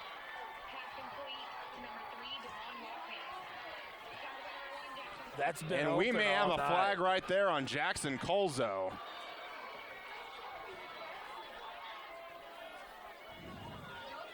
Jackson Colzo looking to maybe talk a little smack, but number 14, Dakota Hogan. Sportsmanlike conduct. Defense, number 1. Punting to the punting bench. 15-yard penalty for man to run. First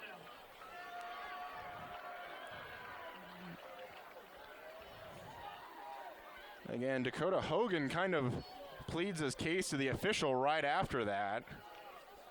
And not necessarily sure what was said, but Dakota Hogan not thinking it was anything too bad, but this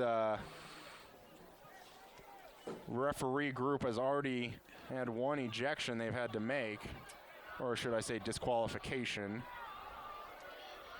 And that sets up Arc City on the Mustang 25-yard line, and we haven't even been 3 minutes into the second half. Yeah.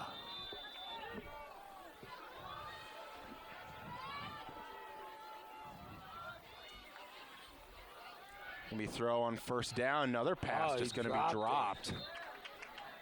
Gonna be dropped by number 23, Trevor Pierce. They've dropped a lot of passes this evening, and that's probably what's kept them off the board.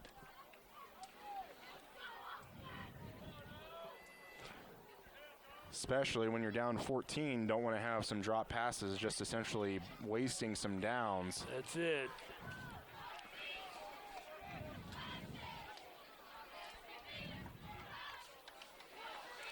Welch gonna There he fire goes. over He the got middle, it. has his receiver, Colzo, gonna tackle him at the 1.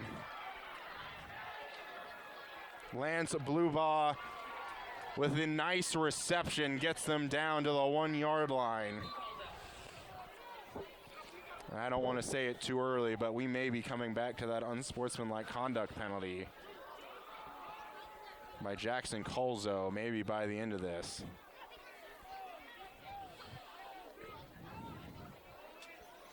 Momentum certainly going Arc City's way. Handoff, bomb, touchdown, Bulldogs. Touchdown Bulldogs. Number 2, Wyatt Payne.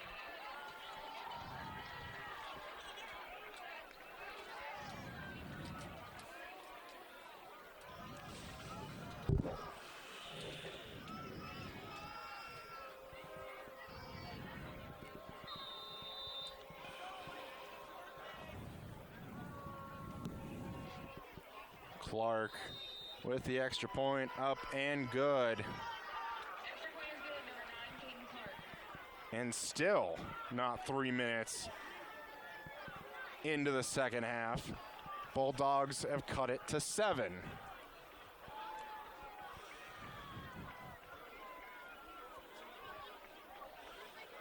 Certainly all the momentum going the way of Arc City right now. Yeah. And I would expect Mark Sambo speaking with the officials right now. What was said by Jackson Colzo that warranted the taunting of the Arc City bench.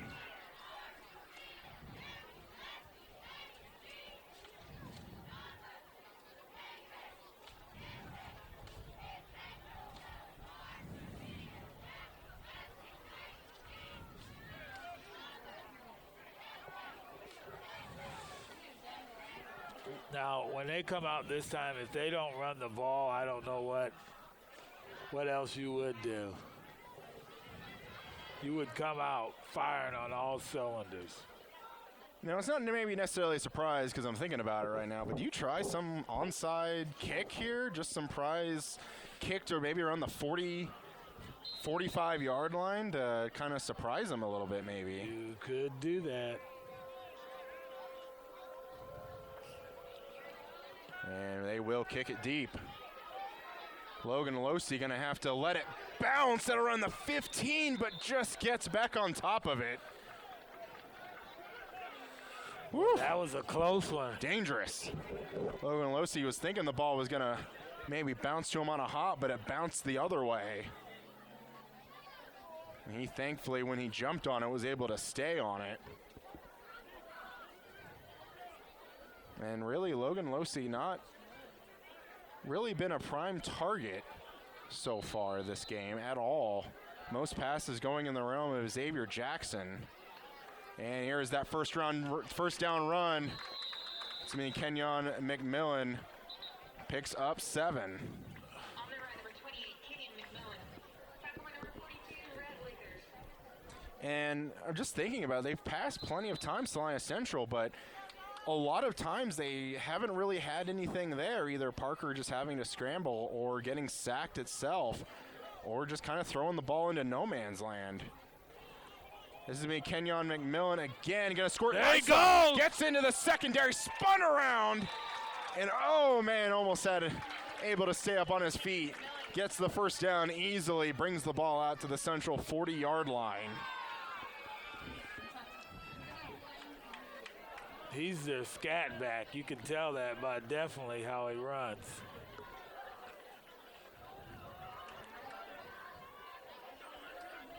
That offensive line is pushing him off, though. Parker gonna have to keep it himself. Finds a little bit of a hole. And they'll give him 8 on a first down carry. On the run, number 12, Parker Kavanaugh. Tackle by number 2, Wyatt Bain.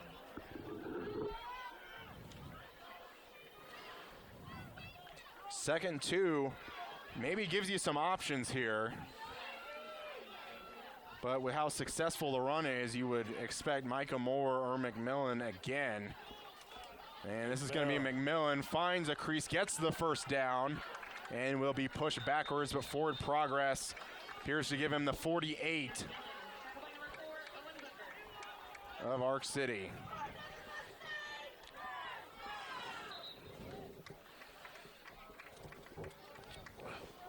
Officially will give him Now they're moving yard the less ball at the too, 49. also.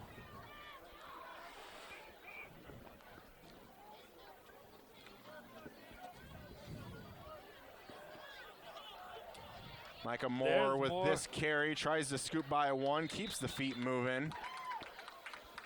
Will pick up 3. On the run, number 33, Mike Moore. Tackle by number 33, Shiloh Weather. And I would say this is certainly the drive you want if you're Salina Central. Not even Yeah. just the quick strike, but just the slow, methodical drive to kind of just ease some of that momentum back on your side. 2nd and 7. Handoff, McMillan. And, you know, you see that play, and you don't think there's all that much there, but he still ends up picking up 4 yards. Yeah. Bring up a 3rd and pretty manageable here. Certainly able to run the ball, not in a passing down situation. And Micah Moore and Kenyon McMillan will be on the field, and Arc City's gonna play close up to the line. This 3rd down, McMillan gonna read some blocks, has the first down. Devon Watkins the one to bring him down. And a good piece of running there by number 28. Able to read those blocks and not run straight into Shoe them. came off again. And it does appear 2nd time this game, shoe coming off. Jackson Colzo now coming into the game will replace McMillan on that running back slot. I would expect maybe the ball to number 33 here.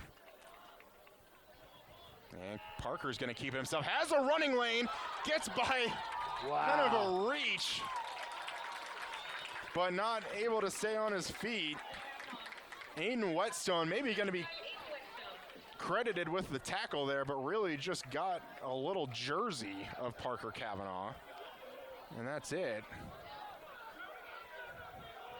And Jackson Colzo comes off. McMillan comes back on. And with a lot of action happening within the first 3 minutes of the game, we are at 5:14 and counting left until the end of the quarter. Handoff, McMillan again splits by some. Baum trying to strip the ball out, but unable to do so.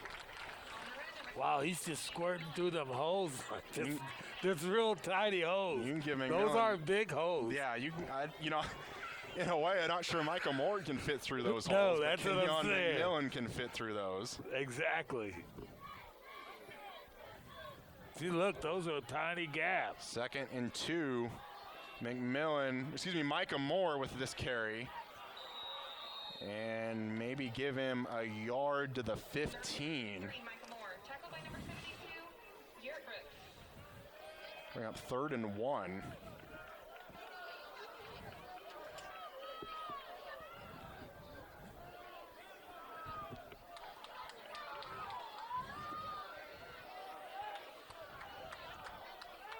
Well, another high snap. Parker's going to have to keep it himself. Gets the first down. Keeps some feet moving. Ark City looking like they want to try and strip it, but unable to do so. Rhett Lathers brings down Parker, but not after another first down is made.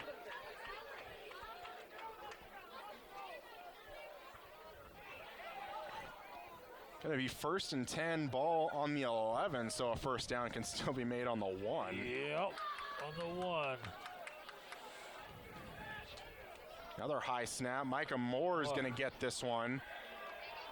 And just able to maybe fall forward for 1. Maybe give him 2 there. And really, can't say for certain, but with some of those high snaps, I feel like some of the plays we've seen Parker keep it himself, it's because the play was just so slow to develop. Just because of the snap. He's not able to get the ball to his backs. Better snap. Parker going to throw left side. Touchdown, Xavier Jackson.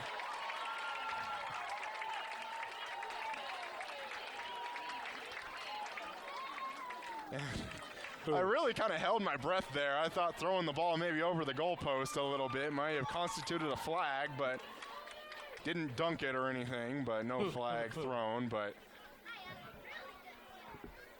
though Salina Central goes back to the pass for 1 play on that drive for the touchdown. Did have that one-on-one coverage. Little slant route on the inside. Got it to Xavier Jackson. And the extra point, it will be blocked. And I can tell you, some of the other, at least the other 3 touchdowns that Salina Central had made on the extra point, it did seem like Ark City was getting pressure. And this time they do get to it. But Salina Central puts a touchdown up on the board, and they lead 27-14. That was an excellent drive down the field to get that, too. Yeah. And that took the momentum from the Valley Center team. And probably burned a good 6 minutes off the clock. 3 minutes, 13 seconds left in the 3rd quarter. You just said the key thing, burned 6 minutes. Time in the game burned away with a long, successful drive. Especially when Valley Center was only successful on that one offensive drive so far tonight.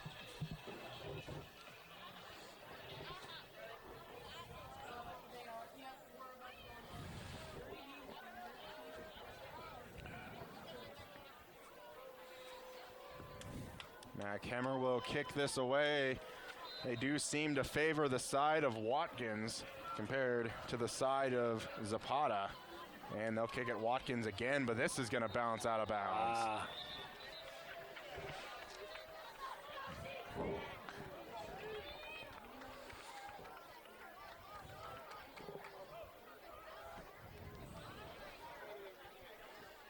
That'll put the ball on the 35-yard line for Ark City. Free kick infraction. Kicking team. Kicking the ball out of bounds. Ark City is the way to take the ball 35 yards. They said they elected to take the ball at the 35-yard line. I don't see why they wouldn't elect that.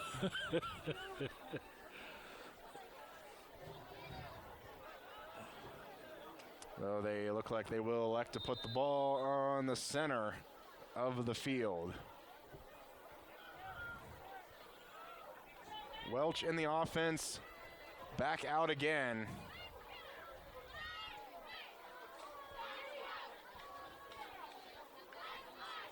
Gonna send Butcher left side, but gonna look down the That's a field. man, and he got him. I think he got it.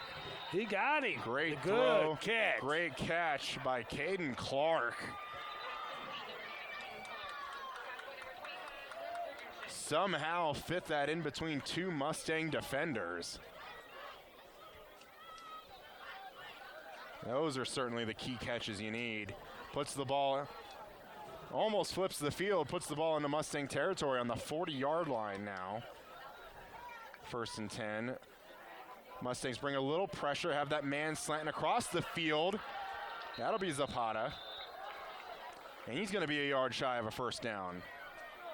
They've really matched that up well when Central brings that pressure up the middle. They do have a wide receiver cutting a good 5 yards behind the defensive line. Seems to be open pretty often. We've seen a couple drops from that area. It has been Second open. and 1 allows you to take something deep here if they elect. They're coming. And will come and will be sacked. Backed around the original line of scrimmage. Kason Graham comes unabated to Gabe Welch. And that 9-yard sack puts them back at 3rd and 10.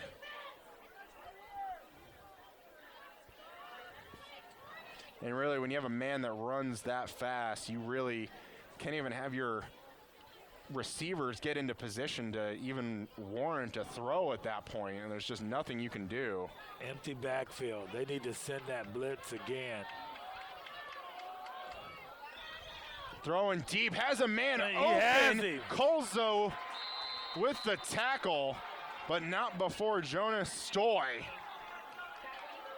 brings the ball down to the 10-yard line. And really just seems to be some sort of a busted coverage there.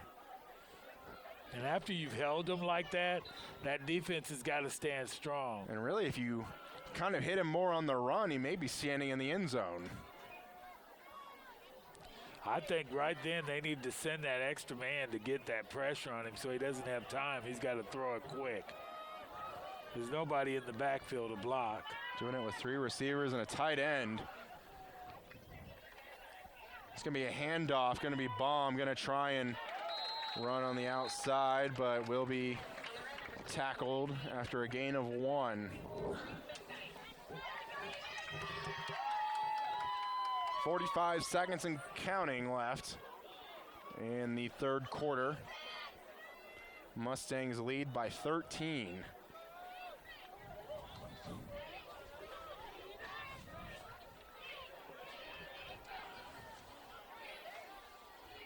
And still looking to get lined up. Do have 12 on the play clock.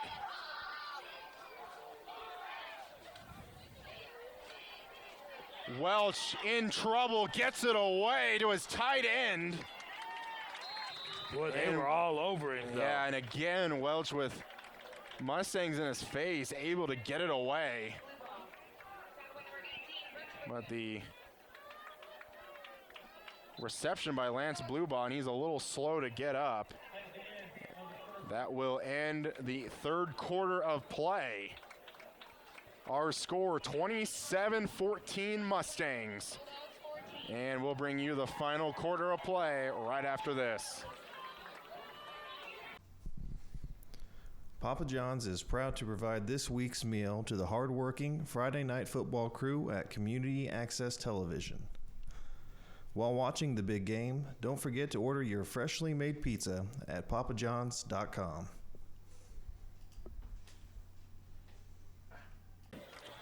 And as we start the final quarter of play, Mustangs with a 13-point lead. But Arc City knocking on the door 5 yards away and an extra point away from making this a 6-point game.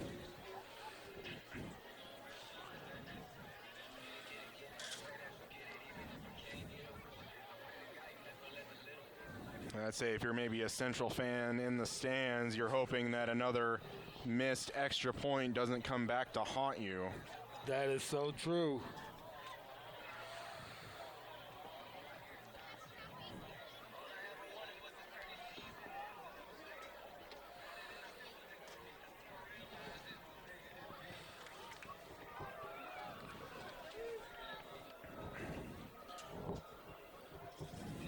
"12 minutes to go."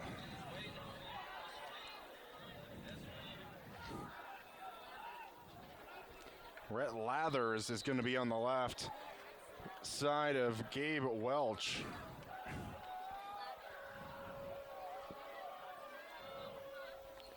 Welch going to look middle, going to roll out now left side. Going to try for it, but going to be hit by Jackson Colzo at the 2. Oh, wow. 4th down now. This is a big 4th down. Another good hit by Jackson Colzo, keeping Welch out of the end zone. Welch had a little determination about him that he was going to try and get that ball in the end zone.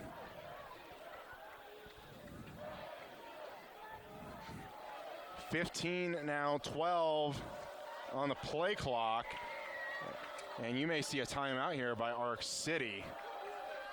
And they're having another player get on late, and that's going to be the case. Timeout. Arc City. Their first timeout for the second half. That was a smart timeout, too. Yeah, Especially when you got 3. this is such an important play. It is.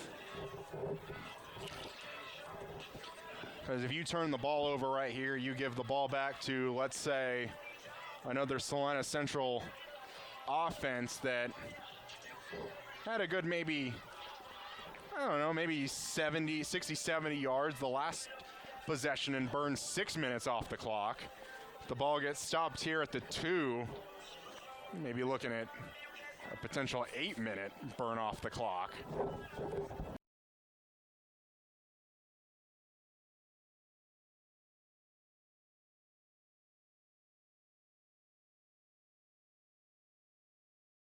Salina Central putting the ball on the ground and not electing to throw in the air, where they really have not been successful at all today.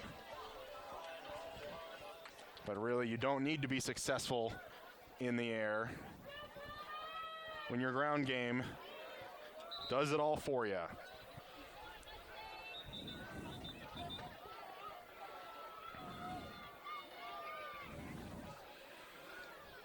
Big play for Arc City here. Big play. 4th and goal from the 2. Lining up on a certain goal line formation. Bomb behind Welch. He's going to get it into the end zone. What a hole made by the offensive line there for Arc City. That was a nice hole. An easy one to run through. Plenty of room. We're kind of on the opposite side of the field in the press box, and we could clearly see how wide that hole was. Yeah.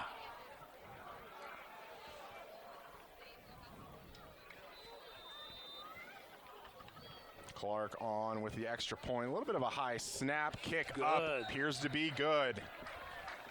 Wow. Arc City cuts the lead to 6. Wow. They're back in this game right now.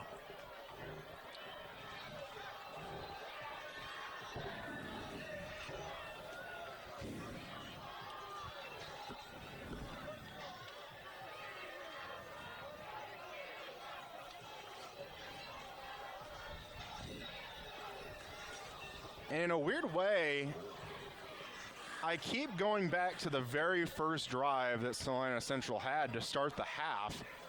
That was really just kind of, I don't know if I want to use the term just a forfeited drive, but with how much your running backs have gotten you to this point, they tried to go to the air for 3 straight plays, and really, in the end, have just given Arc City just another extra chance to get a score a little bit closer. Because let's say Salina Central is able to take that ball at the start of the half after they get the stop on Arc City. They could be up 2 touchdowns right now instead of just the 1.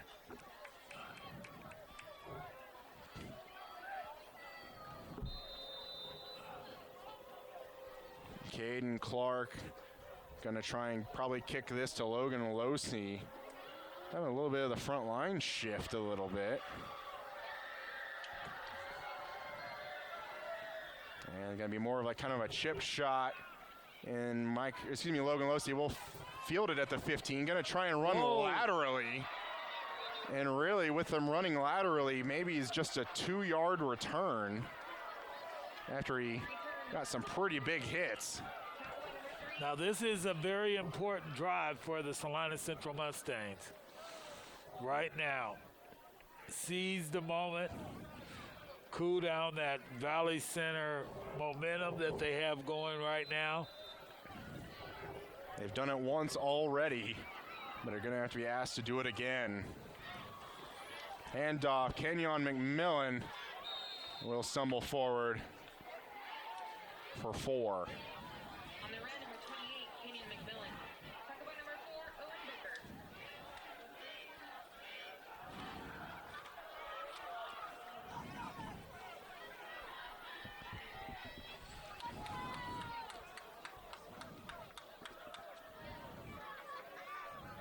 $20 seconds on the play clock. It's going to be a keeper by Parker Kavanaugh. Has some lead blockers. Has the first down. Gets by some more. Keeps it going. And what a run by Parker Kavanaugh to get the ball to midfield. That was a good run. Owen Butcher looked like, again, he was trying to stand up Parker to rip that ball out. Yeah. He was definitely trying to rip the ball out.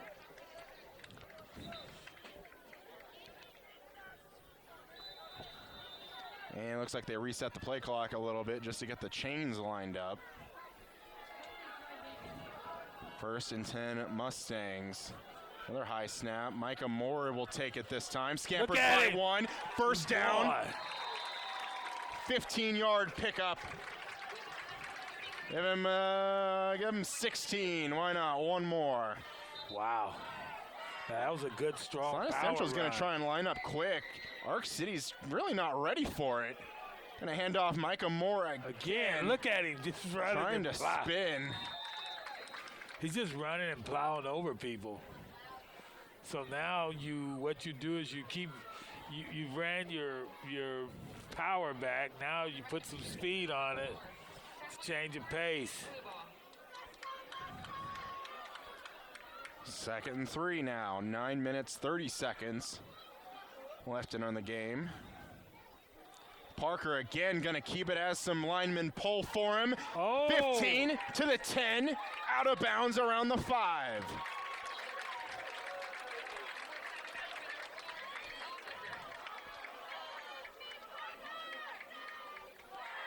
First and goal Mustangs, and what a response. This is what they need, though.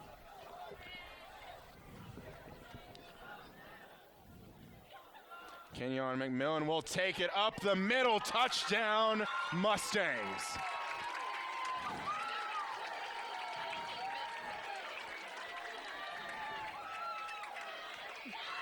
And I'm sometimes a glass half empty person, but did you have to score that early? They put 7, maybe 6, potentially 7 up on the board pretty quickly, and look at that, the offense is out on the field. And I can tell you that there was kind of started by Michael Moore and his hard running. And just as the holes began to open up, everybody got a little piece of it. Quarterback and the other running back got a piece of it after that. Arc City may have taken a timeout here, as Salina Central lined up to go for 2 to erase that missed extra point.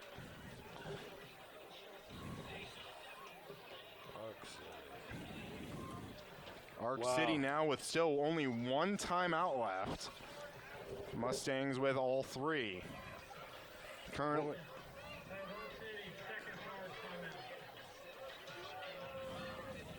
Currently, sitting in a 12-point lead are the Mustangs.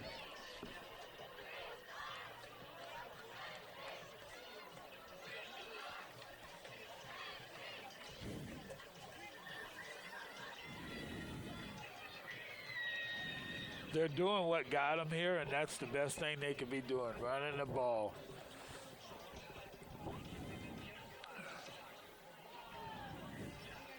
You almost feel like Parker is seeing Micah Moore and Kenyon McMillan's making all the runs. He wanted some and pulled off that big long run to get him to midfield.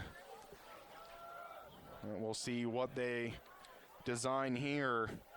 Well, I think that, like I said earlier, that started with the Michael Moore run where he's running over people consecutively. And then it seems like everything just opened up. 2-point attempt, handoff. Oh no, it's going to be looking for the flag. So Parker keeps it, throws it to Xavier Jackson, who clearly I thought looked like was holding the left side of Xavier Jackson, but no call. And Mark Sambo not very happy about it. Out at around the 20-yard line. About the numbers, pretty upset about that. And he's looking at some of the officials right now.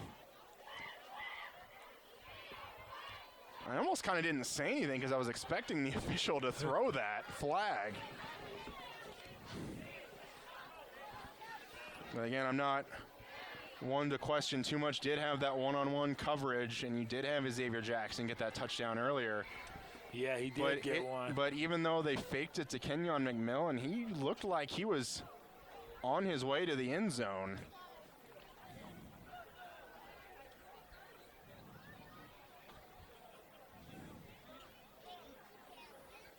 Mustangs don't get the call there. The lead is only 12. 33-21 Mustangs. 9:13 left in the game. Matt Kemmer kicking it back to Arc City. Short kick, bounces the Mustangs away. And Salina Central has it.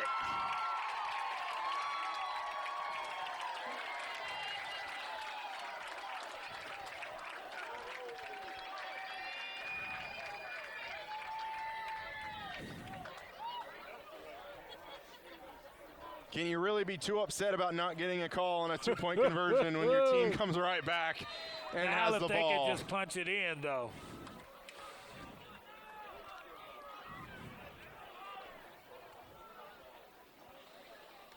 Looks like we're waiting on Hayden Vidrickson, who we haven't really seen at all tonight. Looking to tie his shoe.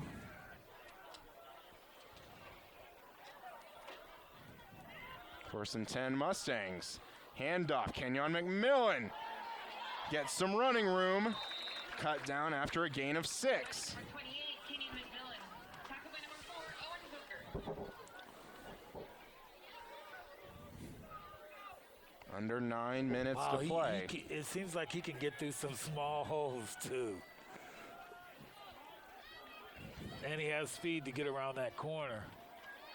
It's going to be a handoff, Micah Moore. Whoa. And I use the term handoff loosely, as there was a potentially devastating series of events that could have happened.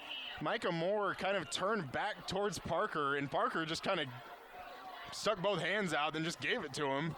Micah Moore able to pick up maybe a yard, bring up 3rd and 2, and this time Parker drops it, has to take it himself, and gets has the first down.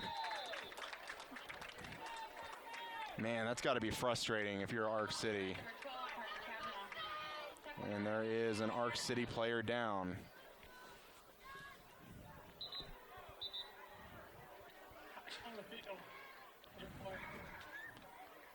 That may be H.J. Ham. Wow. Number 79 down for Arc City.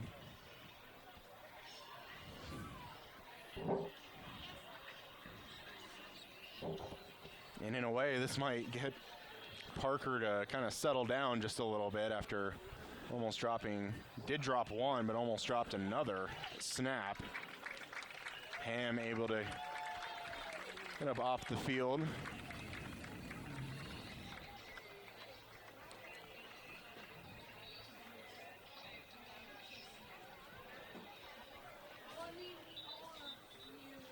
Eight minutes, 6 seconds left in the ball game. And a fantastic kick by Mac Hemmer has given the Mustangs an extra possession.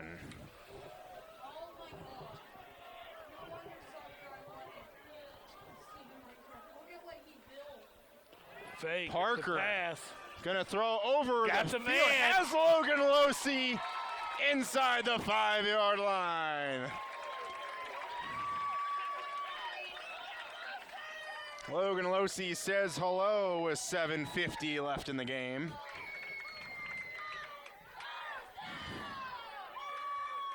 With a big catch there, 1st and goal, Mustangs.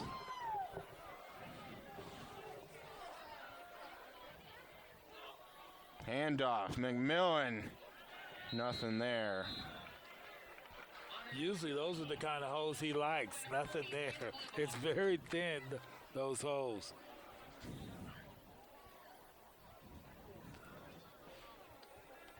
But if I'm Salina Central, I run the ball 2 more times. 2nd and 4. Parker will keep it himself. And maybe gets back to the line of scrimmage. But if you're Salina Central, are you that upset at that? No. As we are now under 7 minutes and counting.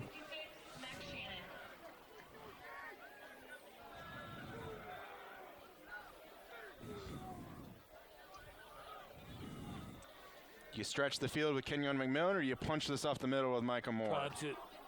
Kenyon McMillan's going to take it. We'll get 2 more. We'll bring up 4th down now.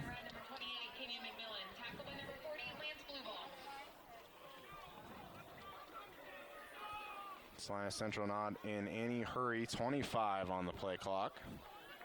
6:10 and counting.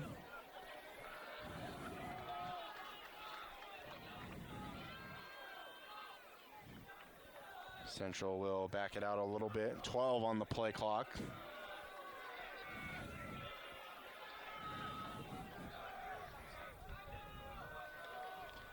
Micah Moore is going to take it, and I don't think he's going to get there. Will be stopped short. And the Mustangs will turn the ball over, but let's just say that drive didn't happen. You kick the ball down the field. You burn 3 more minutes off the clock or so, and now you've got Arc City backed up on their own 2-yard line. I know certainly the Mustang offense upset they weren't able to punch it in. Still a 12-point I can't believe game. they didn't punch it in either. They were able to, most of the night, they've been able to move the ball up and down the field, but occasionally when they get into the red zone. into that red zone, Arc City tightens up, maybe puts a few more men in the box, and gives them a little less room, and I think Arc City's going to have to take a timeout here. No, they do get the play they don't. away. They roll out. Going to get it to Clark, and he's going to be out of bounds. That was really kind of impressive how quick they ran onto the field and got that set up and snapped. I was waiting for a timeout to happen. And they moved the ball on that. And stop the clock.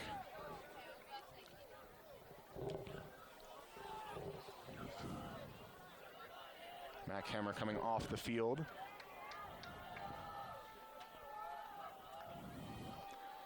Welch steps up.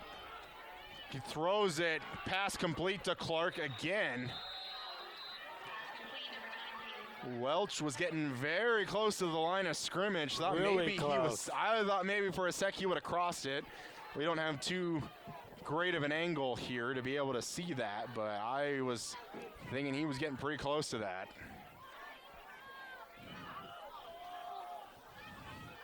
But does give Arc City a first down.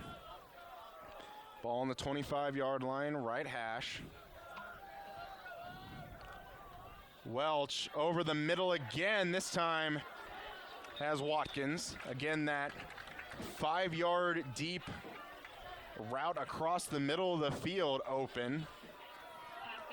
But really, at this point, if you're Salina Central up 12, clock running, one timeout for Arc City, do you just let them have that? Bit of a low snap. Welch throwing over the middle for Clark. Pass complete. Tripped up by number 25 of the Mustangs. That was a good pass, Brooks too. Richardson. Really good pass. A nice catch.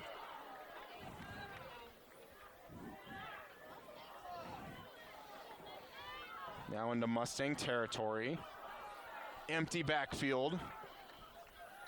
Mustangs bring 4. Welch again going to step up. Throw across his body. Finds Clark again. And that'll pick up around 19. Move the chains again. They're just marching the ball right down the field, huh?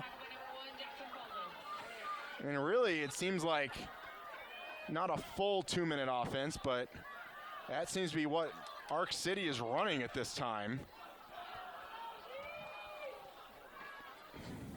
4 minutes left. Gonna throw an out route just a little too high for Lucas Barnes. Would have been another probably good 7-yard completion. Probably steps out of bounds there, stops the clock momentarily.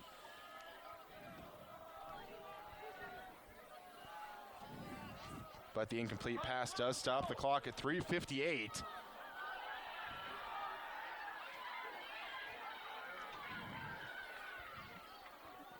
And pointing at something. Didn't quite see if a Mustang jumped or not. He did.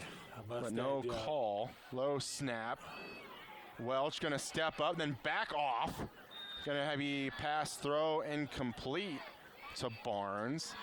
But not sure if that's necessarily the play you want. You do get some yards back there, but pass completed inbounds. 3 minutes, 40 seconds and counting. And we'll have an empty backfield.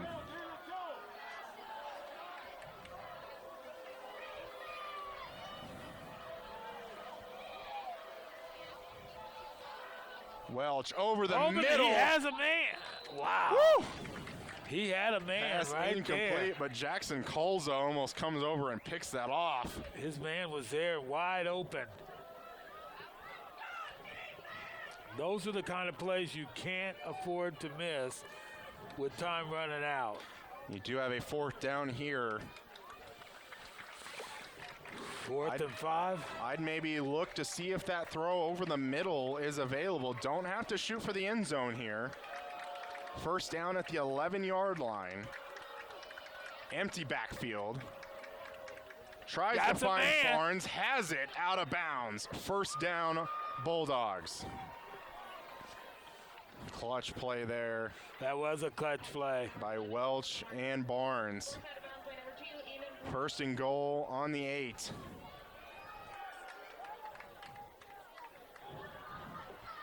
Boy, they got it when they needed it too, didn't they? Going to be another empty backfield for Welch. A lot less room to work with if you're the receiver. Is another low snap. Welch going to step up in the pocket and go into the end zone for the touchdown.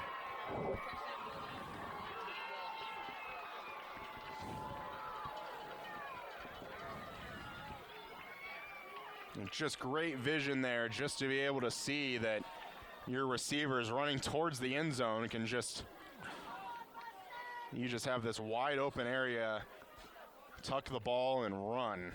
8-yard scramble. And Gabe Welch And looking for an extra point here to make it a 5-point game. And that's going to be blocked. What a play by Jackson Colzo. But still only now a 6-point lead for the Bulldogs. Now, maybe a little discussion here. Do you try for the onside kick? 3:09 left. You haven't really been able to stop Salina Central at all on the ground. Only 6 behind. And you got only one timeout. That's a tough call.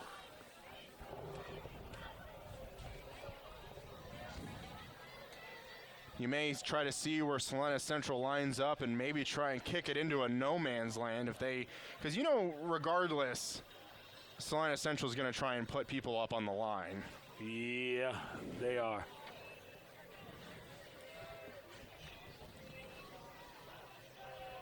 And we saw Arc City attempt it. Didn't quite work, but we did see Salina Central attempt a chip shot that bounced back Salina Central's way. They were able to get on it. We'll see if Clark and the Bulldogs attempt the same thing. Do you have around the 35-yard line open?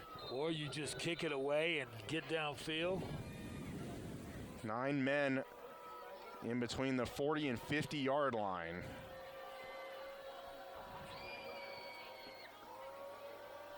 Onside kick is here. It's 10 yards, but will be fielded by Dakota Hogan.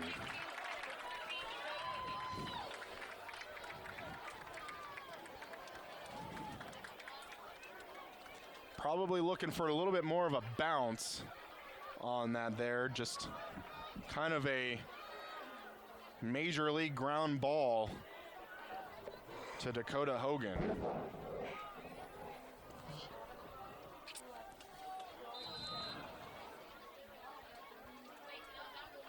First and 10, handoff. Micah Moore Look at it. hits just one run.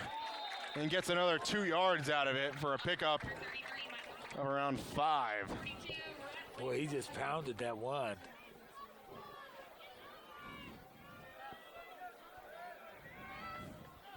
Something else when you can hear the helmets hitting up here. Arc City not electing to take the timeout. Clock continues to run at 2:40. And it's not a great sign when you know the run is coming and you've already given up 5 yards on first down.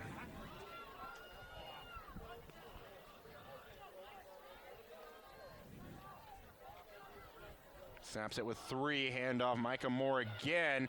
Gonna try and cut it back. Just keeps the feet moving, and that's a first down. Now that was bull running. He got hit maybe 1 yard past the line of scrimmage, but just kept the shoulders low and kept the feet moving and gave Salina Central a new set of downs. And we are now 2 minutes and counting away from the Mustangs' first victory of the season.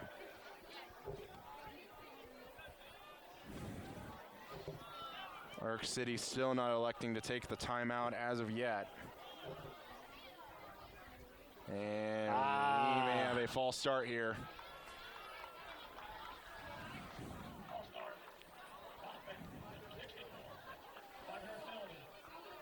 Really solid play from the offensive line tonight, and maybe the first, maybe I could say miscue for the offensive line tonight. Stops the clock at 1:43.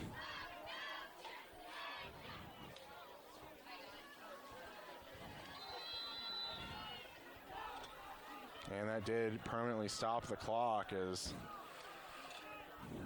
first and 15 now. Kenyon McMillan back to the original line of scrimmage.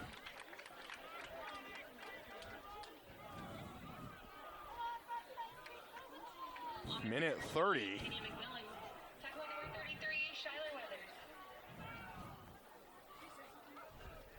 And I would say at this point, I'm surprised that the Bulldogs haven't taken their timeout yet. Minute 15 and counting. This will be under a minute.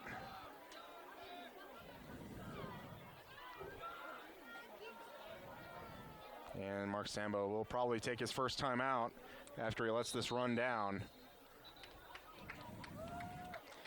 And really just looking at it, you maybe are just going to be a little short from running the rest of the clock out. You have 57 seconds left, one timeout, second down. Let's say if you need it and they take their final timeout, you probably have 55 seconds remaining. That makes it third down. You could knee it on third down, and you could run some more off. But granted, that would be given a fourth down, punting it with give or take 15 seconds back to the Bulldogs with no timeouts. But I'm sure what's on the mind of Mark Sambo is getting 10 yards and ending this. Well, I don't even think you got to get 10 yards. I think you get 5, and it's well, maybe you do need another first down. Kind of in that in-between period. Right. Where if they do get the stop, you are probably looking at like 10 to 15 seconds left.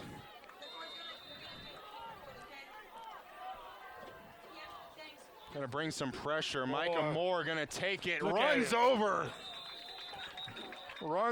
Wyatt Baum, and I think that's happened multiple times tonight to Mr. Baum. And Arc City does elect to take the timeout after a pickup of 4 from Micah Moore. 51 seconds left, brings up 3rd and 6.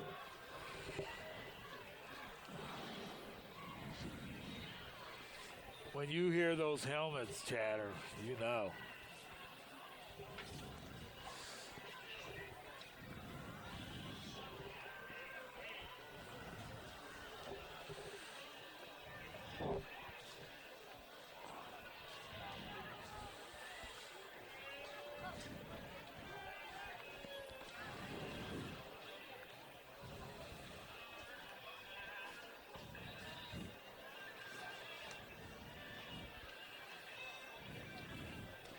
I would say if you don't pick up the first down here on third down, I still would not expect a throw for the win.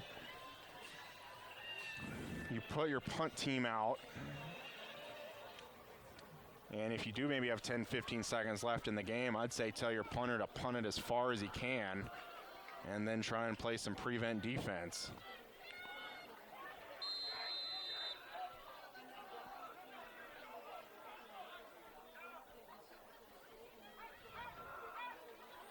Handoff, Kenyon McMillan, first down.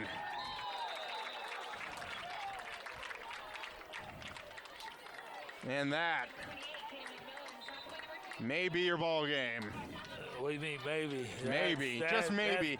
There's always a chance. Oh, I think the song has already began. 35 seconds and counting. We'll just have to snap the ball one more time, and you better expect victory formation.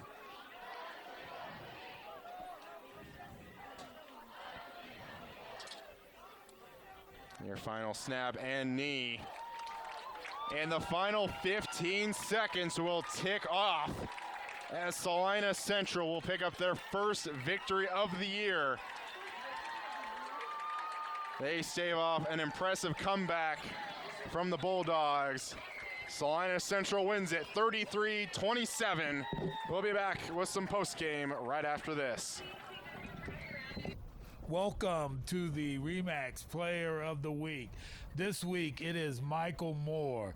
Michael, it looked like that line was opening up some holes for you tonight. Yeah, they were doing their job. They were doing pretty good tonight. You just gotta respect your linemen, man. They did good. And then it looked like sometimes after you broke through that line, you was crashing a few heads. I can actually hear it up here. Yeah, I like playing physical. That is good. Well, Michael, we just thank you for being the Player of the Week. That's That's an honor for me. Thank you. Hello and welcome back to the Salina Media Connection post-game show here with the victorious coach of the Salina Central Mustangs, Mark Sambo. Coach, congratulations on the first win of the season. I want to start with that defense in the first half. No points up on the board. What kind of what schemes, what did you use to kind of just confuse Arc City that time? Yeah, Coach Kingsbury seemed to be in their headset. He's a terrific mind. He's a terrific teacher of the game. He's a terrific schemer, and he put our kids in a lot of positions to have some success and create some turnovers and make some plays on some pass breakups. But and that's a mighty difficult offense to contain. You saw some explosiveness from them, which we were always nervous about. But our defense played really well, really physical, really emotional, really fast, and that's what we want from them. I think certainly the star of the game, I would say, would be the run game with Micah Moore, Kenyon McMillan. And I even saw it felt like in the third quarter, Parker Kavanaugh was like, I got to get in on this. He kind of had some really big runs, got you guys in some really good field position. Just talk about even the offensive line, just the offense in general tonight. Oh, they were terrific. It starts up front, anything you do. And, we got some guys who can really make some plays with Jake Eisenhower at center and kind of the leader of that group. He's an all-state selection by anybody who knows their head from their can and watches any film. And then Matt Glenn did a terrific job tonight. Angel Luna up front, we were really good and handled them, and it showed right from the get-go. But then our backfield did what they were supposed to do. We have a kind of a thunder and lightning approach to it with Kenyon and Micah, and they made some guys miss. We always say be accountable to one. They definitely were. So, it was, our receivers were a little bit quiet, but when they're asked to make a play, Logan Losey makes a big catch down here. Easy makes a touchdown reception off an RPO. So, everybody, rose to the occasion when asked. You finally, we're kind of at the more past the halfway point in the season. What's kind of the next step for this team to kind of eye their way into the playoffs? Yeah, I mean, we're 10 total points away from possibly flipping our script and, being a lot different. And we said, the shoulda, woulda, coulda game, it just doesn't work in the AVCTL. So we gotta move past what we did. We're gonna enjoy this for 12 hours, and then we gotta focus on Andover Central. But we're an awfully good football team, and when we're not, I'm gonna point the finger at the head coach because we have good enough athletes and good enough football players that we can go win games. I think that's been proven, and tonight, we did in a manner that maybe we haven't done here at Salina Central in my tenure. We just said we're gonna run the football, and we're gonna run it here, and you come try to stop us. And if there's ever a staple of Mustang football, that's it. And so it's exciting to be a part of. Coach, like you said, enjoy it. Good luck next week, and we'll see you later. Hey, I appreciate it. Thanks, guys. Come watch your favorite team and earn points with our new Blazing Rewards program, only at Buffalo Wild Wings. Wings, beer, sports. Hi, I'm Nathan Wilcom, manager at the Longhorn Steakhouse here in Salina, Kansas. We are proud supporters of our local high school sports team and our community. I'd like to invite you to join us for a great meal at Longhorn Steakhouse. We are open Sunday through Thursday, 11 a.m. to 10 p.m., and Friday and Saturday from 11 a.m. to 11 p.m. We hope to see you at our restaurant, and when you do, ask for me or our managing partner, Sarah Grimes. We'd love to say hello. At Domino's, they work hard to make it easy for you to earn free pizza. How hard? We probably don't have enough time to talk about all the ways they've invented for you to order, but we do have time to talk about the new ways you can earn Piece of the Pie rewards points towards free pizza. Now you can earn points when you place an order by phone or in store. That means you can earn points any way you order. If you would like to enroll, see Domino's.com/rewards or call Domino's. Papa John's is proud to provide this week's meal to the hardworking Friday Night Football crew at Community Access Television. While watching the big game, don't forget to order your freshly made pizza at papajohns.com.